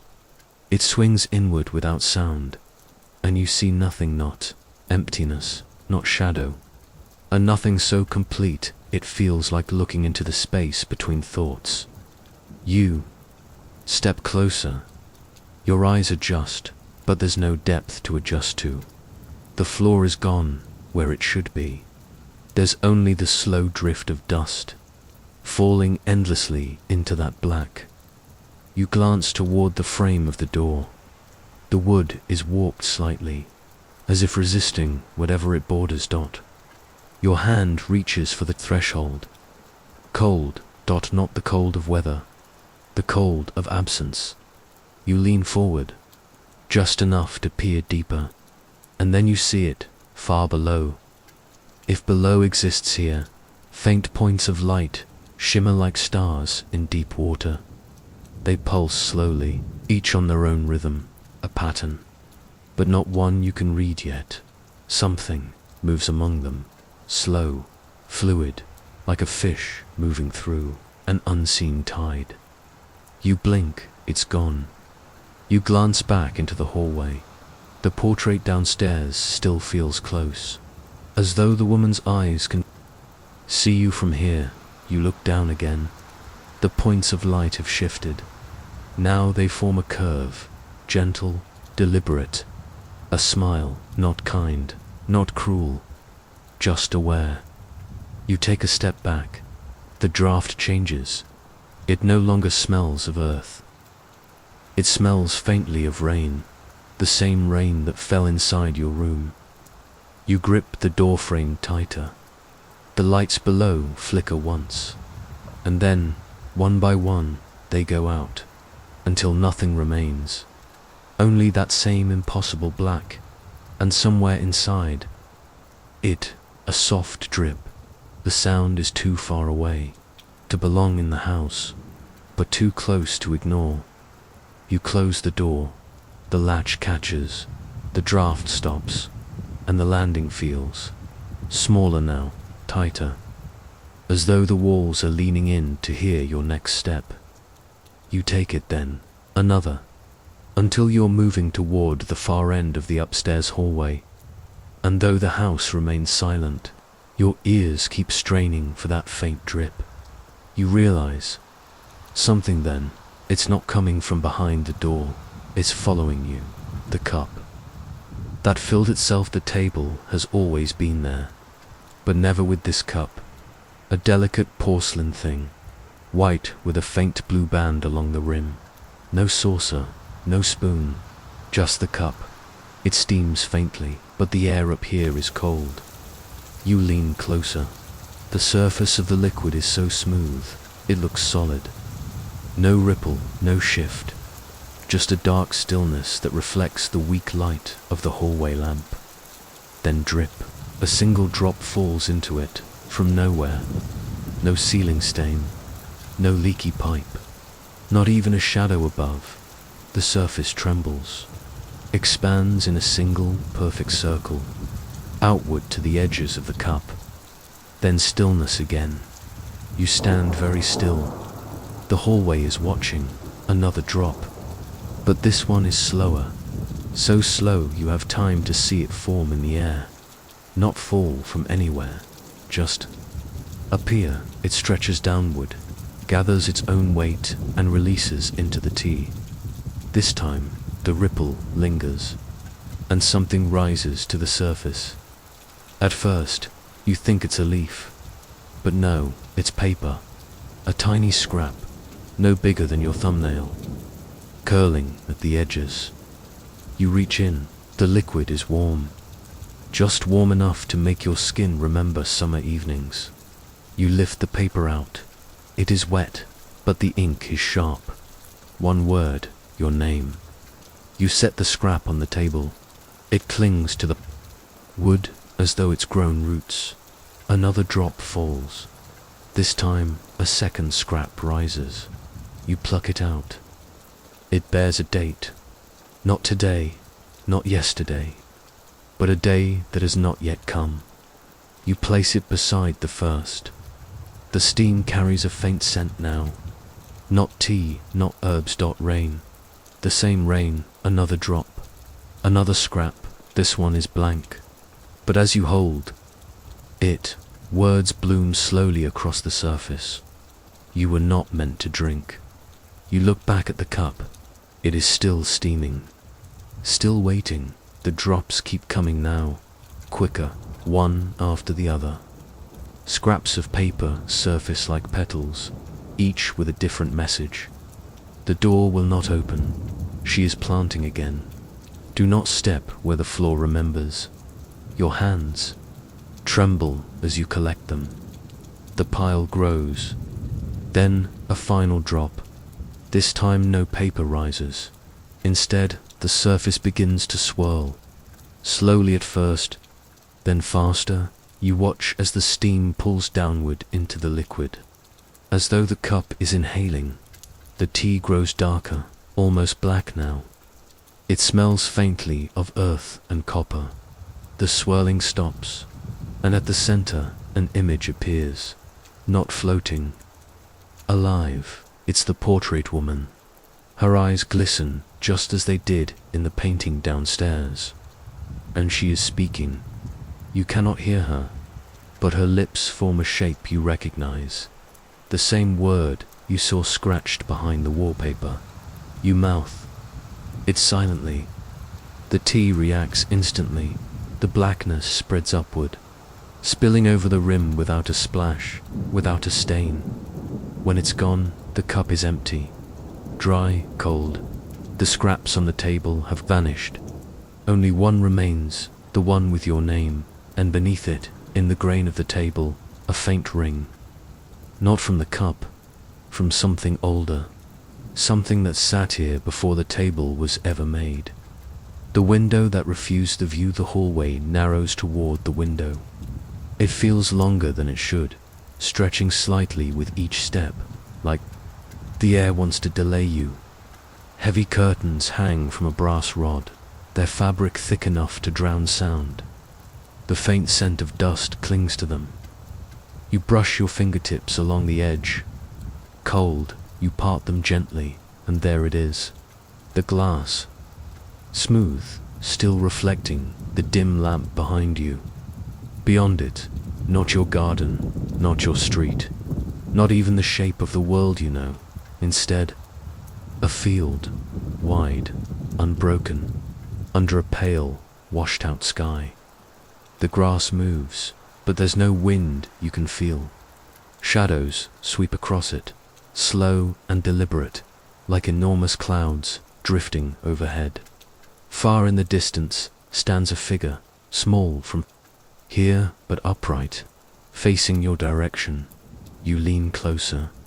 The figure doesn't move, doesn't wave, doesn't turn. But the moment you focus on it, you feel the unmistakable sensation of being seen, not stared at, not watched. Seen. The air between you thickens. A weight settles over your shoulders. You blink. The figure is closer now, not walking, not moving, simply closer. Your breath fogs the glass. You step back instinctively. The view shifts. The field is gone, replaced by a cobblestone street under evening light. The sky is dimming toward night. Lanterns glow faintly along the edges, and at the far end of the street, the same figure, closer than before. You lean in again. Its outline is blurred, as if your eyes are trying to remember something too important to forget, but too old to recall. Then movement not from the figure. From the glass, the surface ripples faintly, like water under the thinnest skin of ice. You place your palm against it. Warm, the ripples spread outward from your hand, distorting the view. The street folds into itself. The lanterns bend like reeds in the wind, and then a new image. This time, your room. From above, you see yourself standing at the window, hand pressed to the glass. The curtains drape around you like shadowed wings. You pull your hand back. The image holds for a moment, then dissolves into black. For a few heartbeats, the glass is empty, and in that emptiness, you see movement in the reflection behind you. Not in the hallway, not in the stairwell. Inside the glass, a single shape, faint, human. Familiar steps forward from that black. Its face meets yours, and you recognize it instantly. It's you, older, tired, eyes, holding storms you haven't weathered. Yet, your reflection you speaks without sound. Their lips form the same word the cup showed you. The same word from the wallpaper. You feel it inside your chest, heavy and deliberate. Then, a knock dot from the other side of the glass. You jump back. The curtains fall closed without your touch. The hallway exhales. The knock echoes once in your ribs, then fades. The bed that waited for someone else, your room, should feel familiar. Safe. A place you can step into without thought. But as you stand in the doorway, something is wrong. Not in what you see, but in how it feels. The bed is made, but the blanket stretches a few inches farther toward the foot than you ever arrange it. The pillow sits too far up the headboard. The sheets are tucked tighter than your own hands ever manage. And the shape, it's subtle, a hollow running from the pillow halfway down the mattress. A space made not for you, but for someone taller, someone who lies perfectly still. You step inside. The floor is cool beneath your feet, the air faintly scented with rain, and something older, dried roses perhaps, or fabric kept too long in a cedar chest. You approach the bed. The pillowcase is damp, not from sweat, not from rain, from something like dew. You touch it, it's cold, yet somehow feels as though it was just left behind. Your eyes move to the nightstand. The book is gone. In its place, a folded slip of paper. You pick it up. A single line is written there. In your own handwriting, do not lie down until you're ready to dream with them. Then, you look at the bed again. The hollow in the mattress seems deeper now. The blanket edges heavier, as if holding the weight of an unseen presence. You back away, but not far. Something keeps you in the room. Some quiet gravity. You glance toward the foot of the bed. The sheet lifts, just slightly, just enough for the air underneath to breathe out into the room. It's warm. You crouch to look. The space beneath the bed is not dark. It glows faintly. A dim, silvery light, like moonlight caught in a jar, and from that glow, a hand appears, not reaching for you, resting palm open, fingers relaxed, as though waiting for something to be placed there. You freeze. The skin is pale, almost translucent. The veins like fine blue rivers beneath the surface.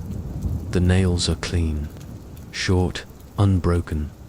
The hand does not move, but the bed shifts above it, just slightly. The hollow deepens. The pillow dampens further. You stand again. The hand retreats slowly. Beneath the bed, the glow fades. The silence is so complete. You hear your own breath loud in your ears. You glance toward the door, half expecting to see the hallway again, but instead the window open and beyond it. Not the garden, not the street. The same field you saw earlier in the strange window at the end of the hall. Only now the figure is closer. Close enough to see their height. Tall, taller than you. The size of the space the bed was made for. The tall guest in the hall. The air in the hallway feels different now. Not heavy, not cold, but thick, as though the space between the walls is suddenly more crowded than it should be. Your shadow stretches in front of you, thin and familiar. Beside it, another dot. It's not just taller, it's longer in proportion. The legs too elongated, the arms hanging lower than a person's should. Its head is tilted slightly, as though listening. The shadows don't move. Not at first. Then yours shifts as you take a step forward. The other follows a beat later, as though it has to remember to keep time with you. You glance down the hallway. It is not empty at the far end, just where the light from your bedroom dies into shadow. Something stands tall, motionless. Facing you, the details refuse to form at this distance. It's as if your eyes are being pulled around the figure instead of focusing on it. But you feel it. The length of its frame, the weight of its gaze. It doesn't reach for you. It doesn't advance. It simply waits. You take another step. Your floorboard creaks softly. The sound is swallowed instantly by the hole. The tall shadow tilts its head again, a slow, deliberate angle, the way someone leans in to listen more closely. You swallow and try to speak. Nothing leaves your throat, then. You notice it. The air between you and the figure shimmers faintly, as if heat rises from the floor. Within that shimmer, small motes of light drift upward, like dust caught in sunlight, except there is no sunlight here. You take another step forward. The figure shifts. Not its body, just its shadow. The long-reaching silhouette slides along the wall toward you, independent of the figure casting it. It stretches until it nearly touches your feet. Your breath catches. The moment your toes almost meet the edge of its shadow, the tall figure moves not quickly, not threateningly, just closer. The hallway shortens. The light above you dims. You can see more now. Its frame is lean, wrapped in something that isn't quite fabric. Not clothing, more like folds of darkness that drape and shift without breeze. Its face isn't where features should be, is only a faint impression, as though the memory of a face has been sketched in smoke and left unfinished. But its height is undeniable, its stillness deliberate, and though no part of it touches you, your chest aches with the sensation of being measured. It leans forward, just slightly. The smell of rain reaches you, the same rain from your room, from the cup, from the garden. The figure straightens again, and for the first time, you notice its hands, long-fingered, pale, relaxed at its sides, but not empty. One hand holds something, a single key, small, old, bronze worn soft with age.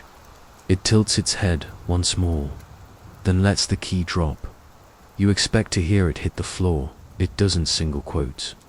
Instead, the key falls through the shadow between you, disappearing the instant it touches the dark.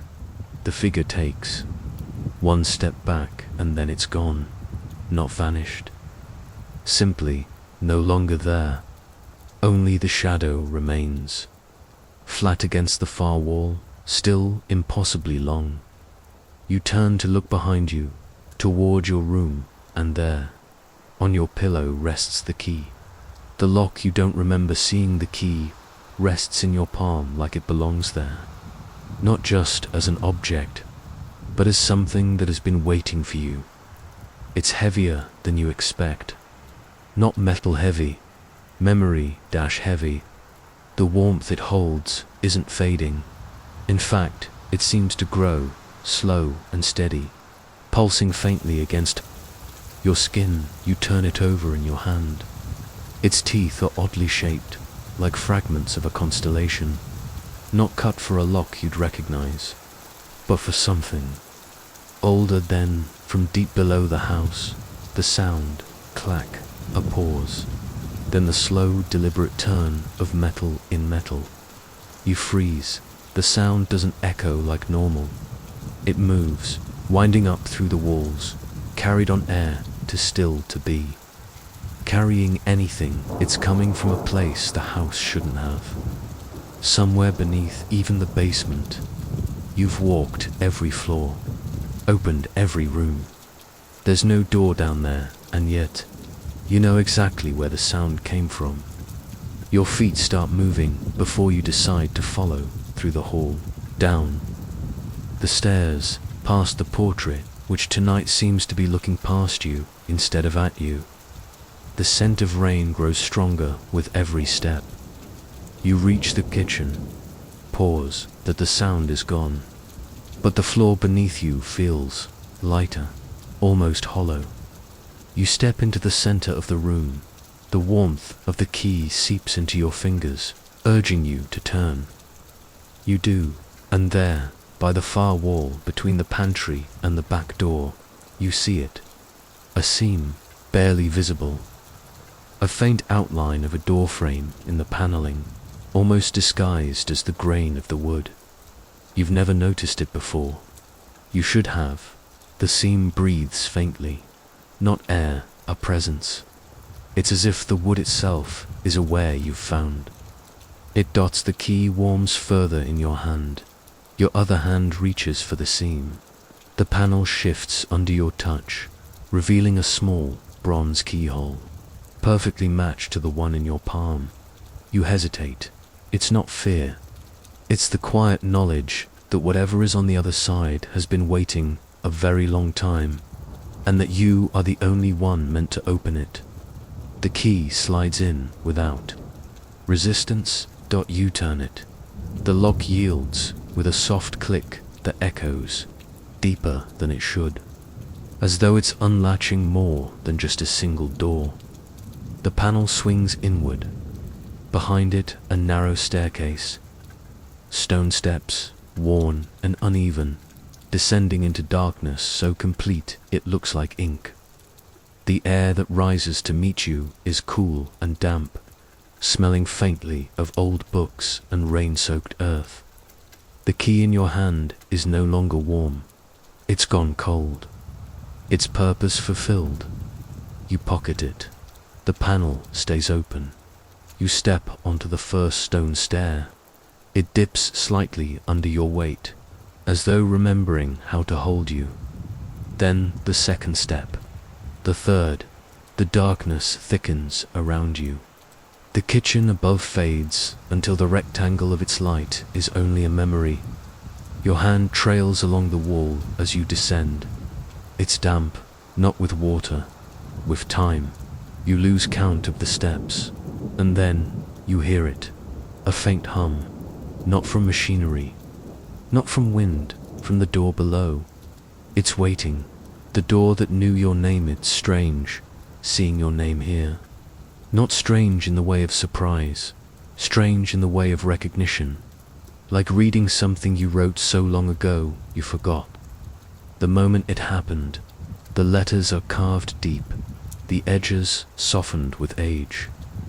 They've been here far longer than you've been alive, and yet they still belong to you. The spirals that frame the name shift when your eyes wander. They don't change shape so much as they change direction. When you look straight at them, they're still. When you look away, they seem to be leaning toward you, guiding you inward.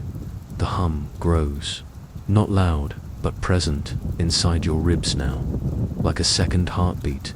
You place your palm against the wood. It's warm, not like the key was, not a gift of someone else's warmth. This is its own life. The grain of the wood ripples beneath your touch, as if acknowledging you, not opening yet, not testing you, just greeting. Your name feels heavier here. You realize, without knowing why, that this door has been calling you for years. Every unexplained moment of déjà vu, every dream you woke from with the taste of rain, every time you thought you heard your name in an empty room, it's been this door, waiting. You curl your fingers around the brass handle. It's cool shaped, perfectly to your grip, though you're certain you've never touched it before. The hum in your chest sharpens, almost a tone now, a note played just for you. You turn the handle, it moves easily, without creak or resistance. The door doesn't swing open. It breathes open, a slow inhale of space, widening until the gap is wide enough for you to step through. Beyond, darkness, not the same as the stairwell's darkness. This one feels deliberate, structured. You step forward. The air changes, cooler, denser, carrying the smell of rain-soaked stone, and something faintly metallic, like the inside of a clock that hasn't ticked in centuries. The door closes behind you with no sound at all. You don't look back. Shapes emerge slowly from the dark. Tall shelves, rows and rows of them. You realize you're in a room, no, a hall, lined with books, not paper books. These are bound in something different. Some shimmer faintly in the low light, their surfaces catching and holding glimmers like dewdrops on spider silk. Others seem to absorb all light entirely, as though they're made of night itself. And every single spine bears a name. Some names are familiar. Some are impossible to pronounce. Some you recognize without knowing why. You walk slowly between the shelves. Your fingers trail along the bindings, each one humming faintly under your touch, like the door did. Each book is warm, alive. You reach the end of one aisle and turn. There it is, your book. You don't have to read the spine to know. You feel it before you see it. The pull is undeniable. It rests in the center of a shelf, as if the others have made room for it. The cover is dark, almost black, but in the right angle of light, you see spirals carved into it, the same as the door. You lift it, it's lighter than you expected, and warm, almost hot. When you open it, the first page is blank, the second, the third dot, until halfway through.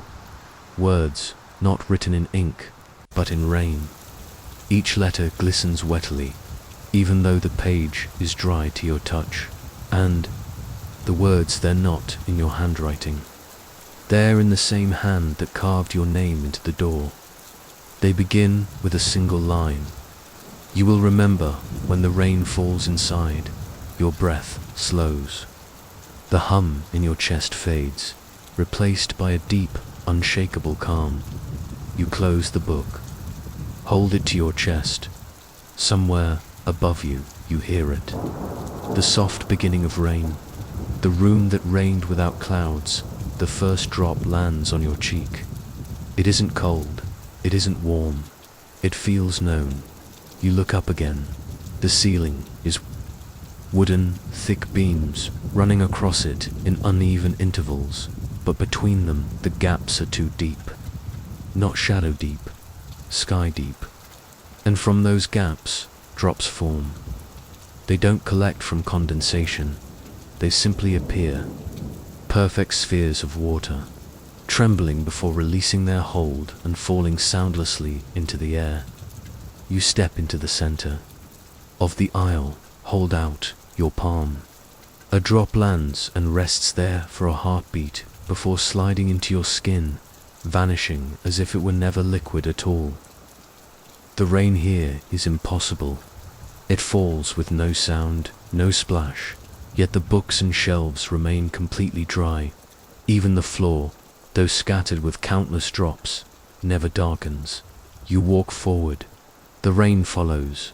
It's not falling everywhere, only where you are.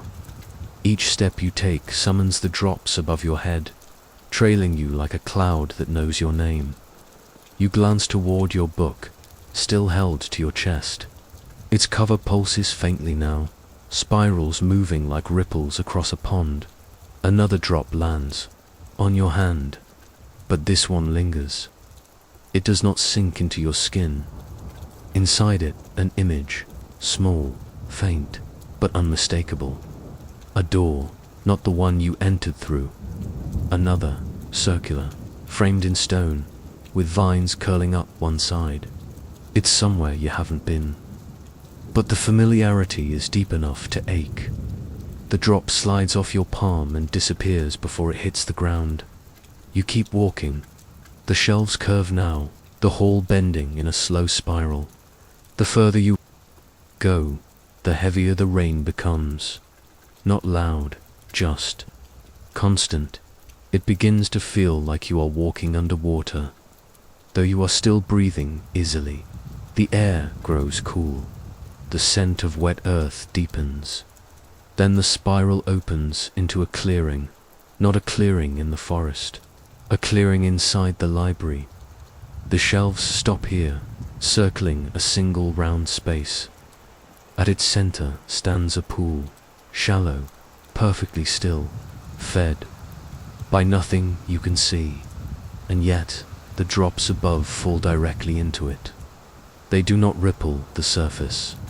They do not change the water's level. They simply vanish the instant they touch it, as if the pool drinks them whole. You approach the edge, look down. The water is black, not murky, pure black, like glass tinted by midnight. You see no reflection of yourself, no shelves, no ceiling, only depth. Your hand tightens on the book. You glance toward it. The spirals on the cover are spinning now, slow but deliberate. In their center, a shape emerges, the same circular door. From the drop's image, it feels close now. Close enough that if you reached into the pool, you might touch it. You kneel at the edge. Your fingers hover over the water. It is not inviting. It is not forbidding. It is inevitable. You let your fingertips graze the surface. The water shifts instantly, not outward, but downward, as if your touch pressed through more than just its top.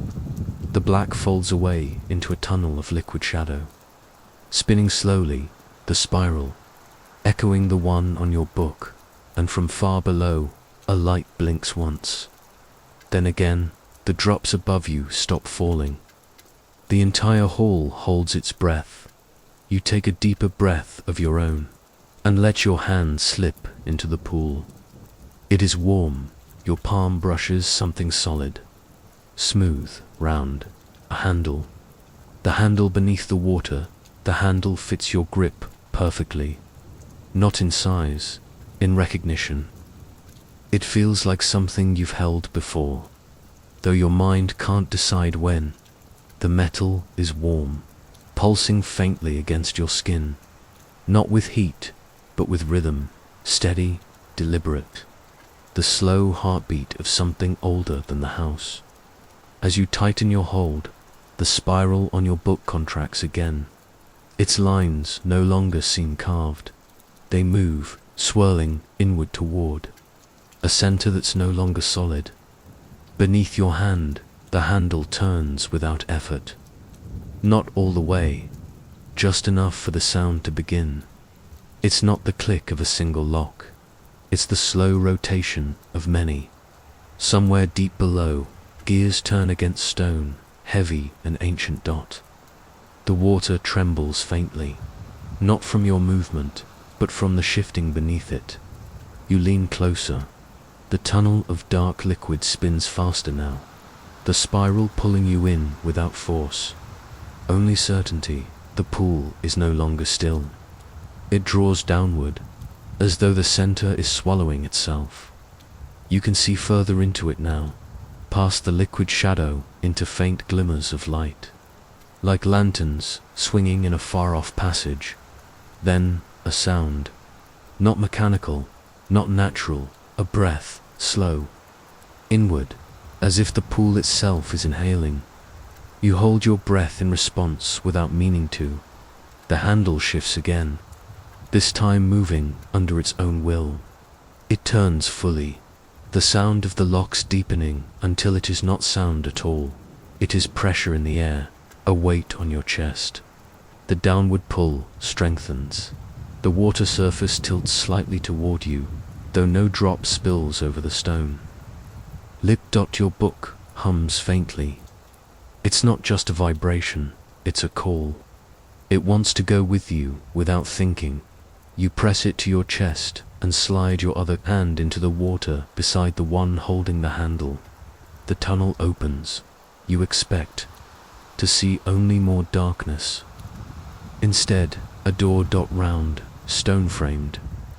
Just as you've seen in drops and spirals, its surface is glass smooth, and in its center, your reflection, but it's not you as you are. It's you as you were, standing in another place you cannot yet name, older perhaps, or younger, but with eyes that already know what you're about to do. The handle tugs once, not away from you, downward. The pull is stronger now, warm currents wrapping around your arms like a welcome. Your pulse matches the rhythm beneath the water. One more breath, you lean forward. The tunnel widens.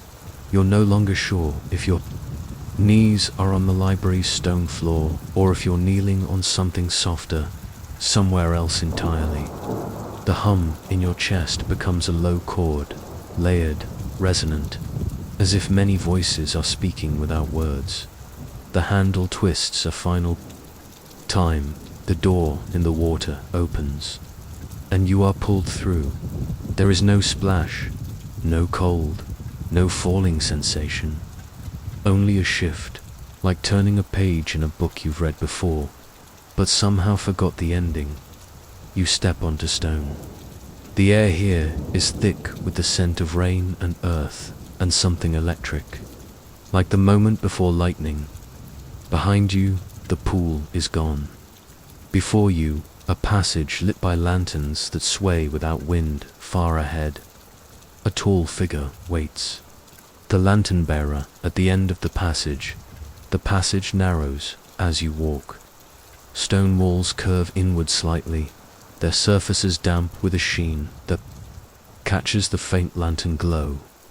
Your footsteps make no sound here. Even your breathing seems quieter.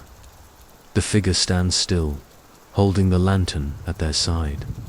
The light within it doesn't flicker. It pulses, slow and steady, like a heartbeat given shape. It's not fire, it's not even warm. When they turn toward you, the light reaches the book in your hands. The spirals on its cover, which had been turning since you entered the library, suddenly still. The change is subtle but unmistakable.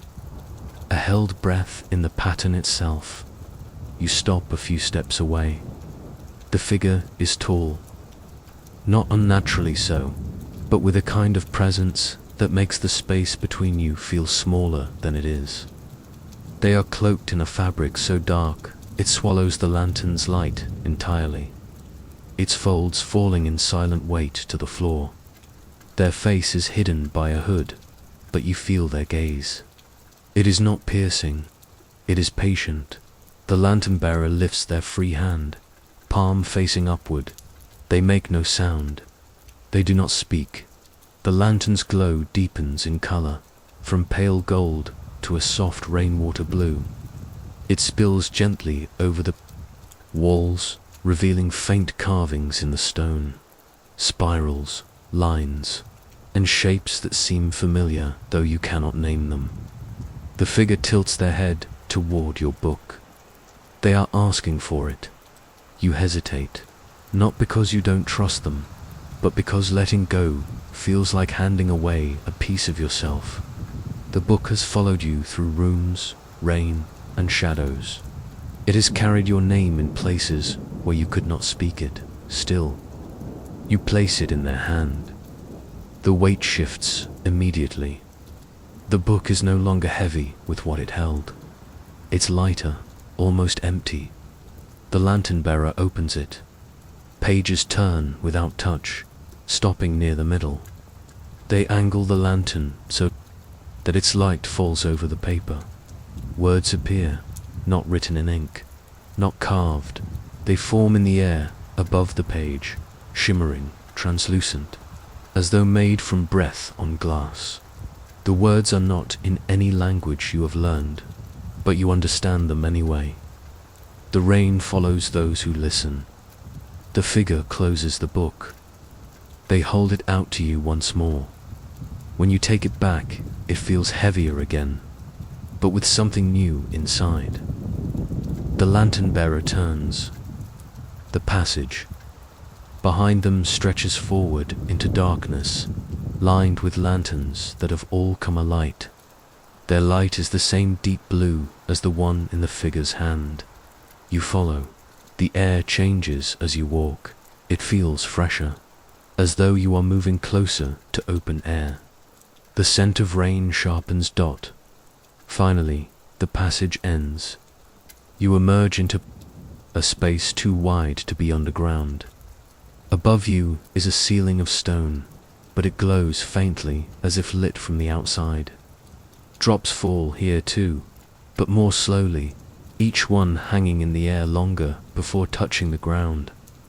At the center of this chamber is a pool, not black like the one in the library, but clear, with a faint light drifting through it from somewhere. Below, the lantern bearer stands at its edge. They place the lantern down. It floats, then they step aside, leaving the space between you and the water open. You know you are meant to approach. The second pool, the reflection, is still. To still it doesn't ripple with the falling drops. It doesn't shift when you lean forward, it only watches you watching yourself. The light beneath it pulses once, and in that pulse, your reflection blinks.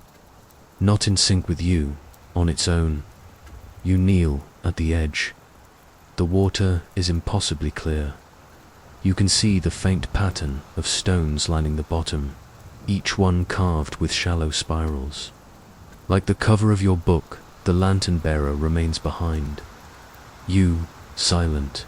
Their presence steady but unintrusive. They don't need to speak. They already know you will enter. You extend your hand toward the surface. The air above the water is cool, cooler than the chamber around it. It smells faintly of cedar and rain, sharp enough to make you breathe slower. Your fingertips meet the surface. The moment they touch, the reflection changes. No longer you, the woman from the portrait. Her hair is wet, her dress clinging to her shoulders, as though she has just stepped out of the rain. Her eyes are not pleading, they are not warning, they are guiding. She tilts. Her head, a subtle motion you have seen before, the same as the tall guest in the hall, the same as the shadow that paused before handing you the key. The water warms against your skin. The light beneath it brightens. You feel it calling you, not with sound, but with the pull of inevitability. You step into the pool. It is deeper than it looks. The floor slopes away gently. The stones cool beneath your feet. The water reaches your knees, then your waist. When it touches your chest, the spiral on your book begins to turn again, though you are not holding it. It remains behind with the lantern bearer, glowing faintly on the stone. The light below swirls upward, wrapping around your legs, your arms, your ribs. It is not binding you, it is reading you. The woman's reflection leans closer to the surface, until her face is only inches from yours. Then she speaks. You don't hear it, you feel it. like the resonance of a low note struck inside your bones. The message is clear. You've been here before, and with that, the light rises fully to the surface. It bursts upward, surrounding you in a quiet brightness that blurs the edges of the chamber. You are no longer sure where the pool ends and the air begins. You are suspended in it. Shapes form in the glow. Doorways, windows, hallways. You have walked in dreams and forgotten on waking. You see yourself at different ages. Some you remember, some you don't. Always standing at a threshold, always. Holding something in your hands. The spiral turns faster, and then everything stills. The glow fades back into the water, settling once more at the pool's depths. The drops above begin to fall again, slow and deliberate. You are standing at the edge now, though you don't remember walking back. The lantern bearer stands beside you. They nod once. When you glance at your book, it is waiting where they left. The spiral on the cover, has stopped turning. In its center, a single drop rests, unmoving. The drop that wouldn't fall, it is smooth beneath your fingertip. Cool, not cold. It doesn't shift when you tilt the book. It simply stays, a perfect sphere fused to the cover, as if it has always been there. The lantern bearer watches from a few steps away. They say nothing, but their stillness feels like attention. You try to move the drop. It resists. Then, a faint shimmer inside the glass. Something stirs. Not bubbles, not light. Images you see rain falling, but not in this chamber, somewhere else. A narrow street under flickering lamps. A figure walking alone, head bowed, shadow long in the puddles. The scene shifts. A window glistens with moisture from the inside. A handprint appears in the fog. Your name forms beneath it. You blink. The images dissolve back into the clear glass. You close your hand around the drop, pressing your palm to it. The book grows warmer, slow, deliberate, as if acknowledging your touch. The drop sinks not into your skin. Into the book, you lift your hand. The cover is smooth now, the drop gone, but where it was, the spiral pattern has changed. It is no longer an endless coil. It now has an opening, a break in the line. The lantern bearer steps closer. They extend the lantern toward the book. The blue light spills over the pages as you open them. At first, they are still blank. Then words emerge, formed from faint blue light instead of ink. One door remains. You turn the page. It has always been yours to open. Another page. It waits where the rain begins. The light fades from the words, but the message stays in your mind as if carved there. You close the book.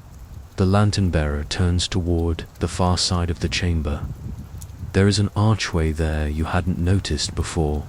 Tall, narrow, carved from the same stone as the walls, but slick with water that flows from no visible source. The air beyond it is darker than the passage you came from. It carries a low hum, not mechanical, not human. The sound of rain held just at the edge of beginning dot. You follow them through. The tunnel is short. It opens into a space you cannot name. Part room, part cliffside, part memory.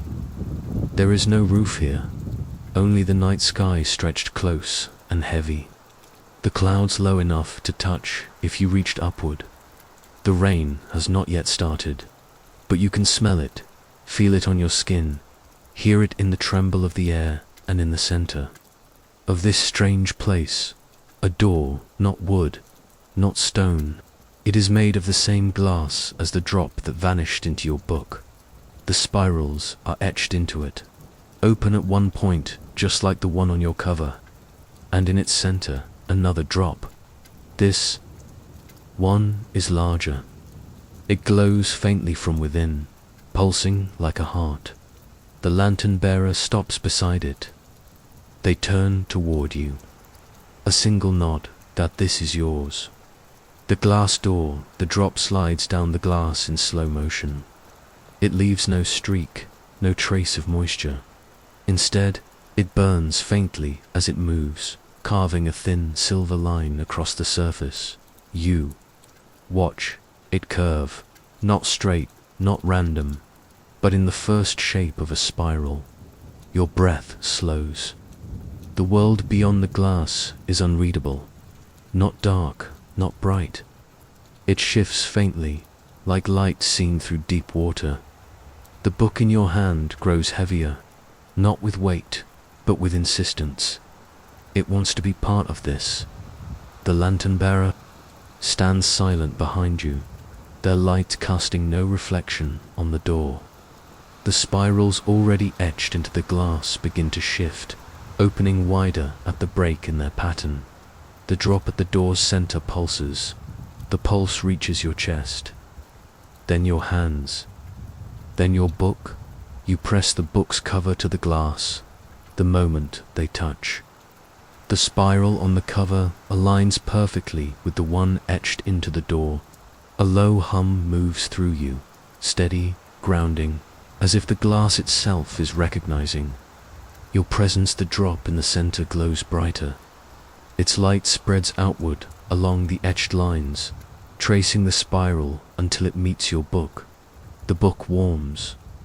Pages turn without your touch, faster and faster until they stop on one filled entirely with your name.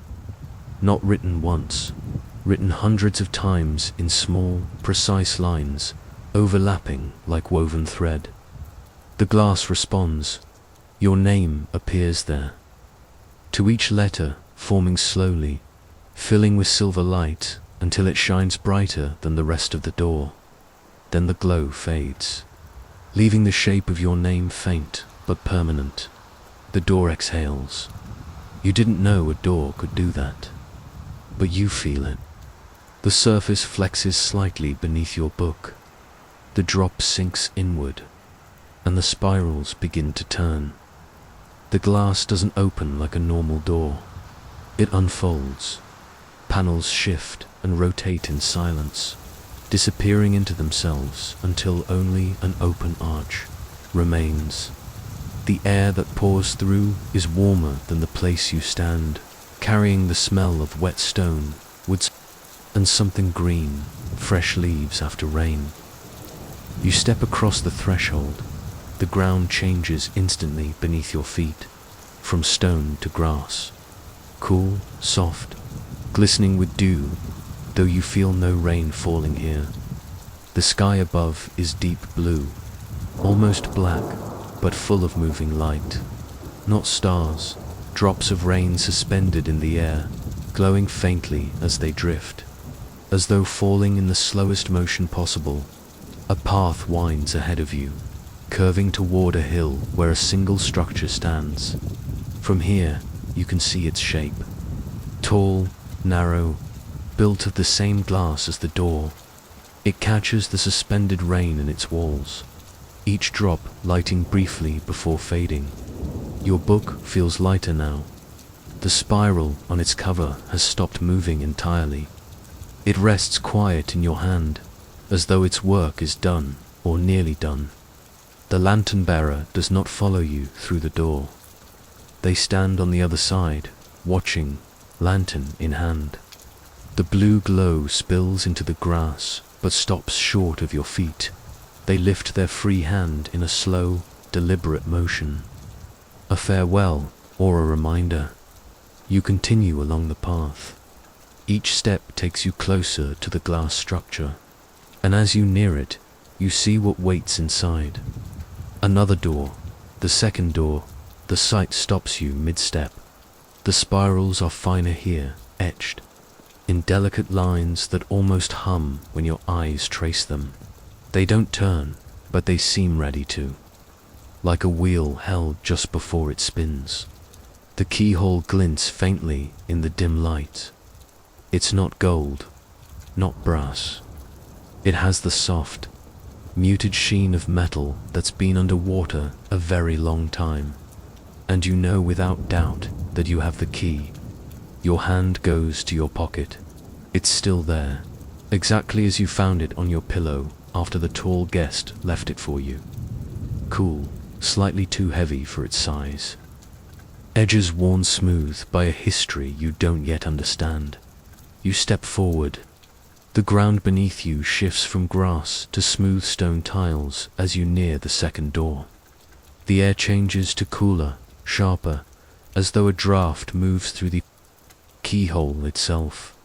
The book in your other hand feels different now. The spiral on its cover has begun to turn again, slowly. It's not urging you forward, it's echoing something. You kneel before the door. The spirals surrounding the frame seem to narrow their pattern toward the center, focusing on the keyhole like 1,000 tiny eyes. You press the key into the lock. It slides in with a sound so soft it could almost be breath. The spirals on the frame shiver, not visibly, but you feel it. In the air, in your hands, even in the ground beneath you. You turn the key. The lock doesn't click. It sings. A single, low note swells outward from the door, traveling through the grass, the air, the suspended rain. Every glowing drop above you brightens slightly in answer, as if they're listening. The note deepens. The key turns further. The book in your hand hums faintly, and then the door opens. Not inward, not outward. It folds away into its own spirals, disappearing in a motion that's as slow as it is certain. Beyond is a room, small, circular.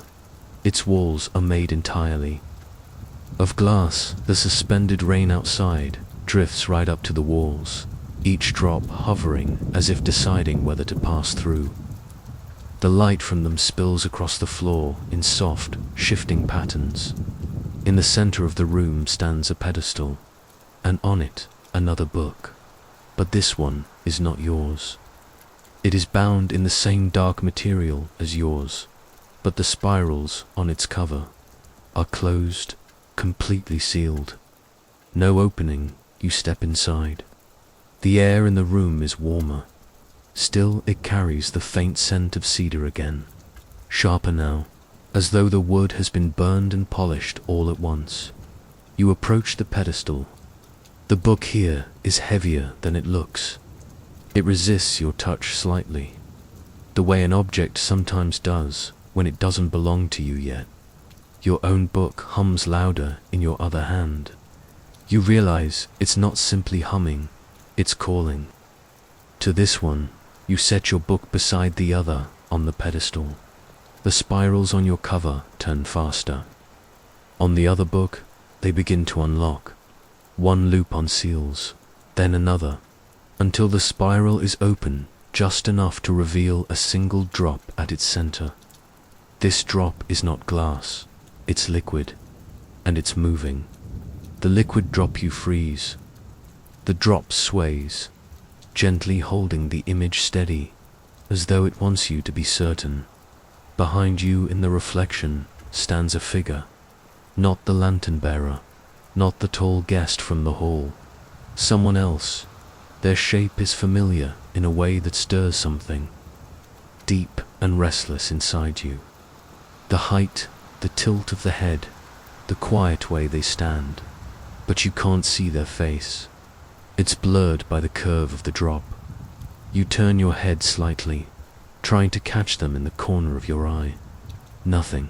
The room is empty, except for you, the books, and the suspended rain outside the glass walls. You look back to the drop. The figure is still there. Closer now, you place your palm gently over it. The liquid moves beneath your skin like a heartbeat you can feel but not match. It's warm, warmer than water should be. The spiral on the other book opens a fraction wider. The drop's glow deepens, shifting from silver to pale gold. In that glow, the blurred face in the reflection begins to clear. It's you, but not you as you are now. You look older here, not in years, but in something harder to measure. As though you've carried this drop for a very long time and finally returned it. The older you in the drop moves their hand, not toward you, toward the drop from their side. It is the same motion you are making now. For a moment, your palms meet in the reflection. The drop trembles. A sound rises in the air, soft, resonant. The low tone of water poured slowly into a deep vessel. The suspended rain outside brightens. All at once, each drop glowing like a tiny lantern. Your palm sinks slightly into the liquid, not through the glass, not into the page, into something else. It's like dipping your hand into the air itself. Your skin tingles, every nerve alive. The older you presses their palm harder against yours. The two reflections overlap, and suddenly the drop is gone. Not fallen, not absorbed. Gone, your palm is dry. The spiral on the second book has stopped moving entirely. It is open now, and in its center rests a small, perfectly smooth key. Not bronze, not silver. It's made of the same strange glass as the first door you passed through. You lift it. It hums faintly in your fingers, the same way your first key did when it wanted to find its lock. The rain outside slows. The light in each drop fades to its soft, natural silver. The pedestal before you feels less like a resting place now, and more like a starting point. The key in your hand tilts slightly toward the far wall, and there, where you saw only smooth glass before, you now see an outline. A doorframe, waiting,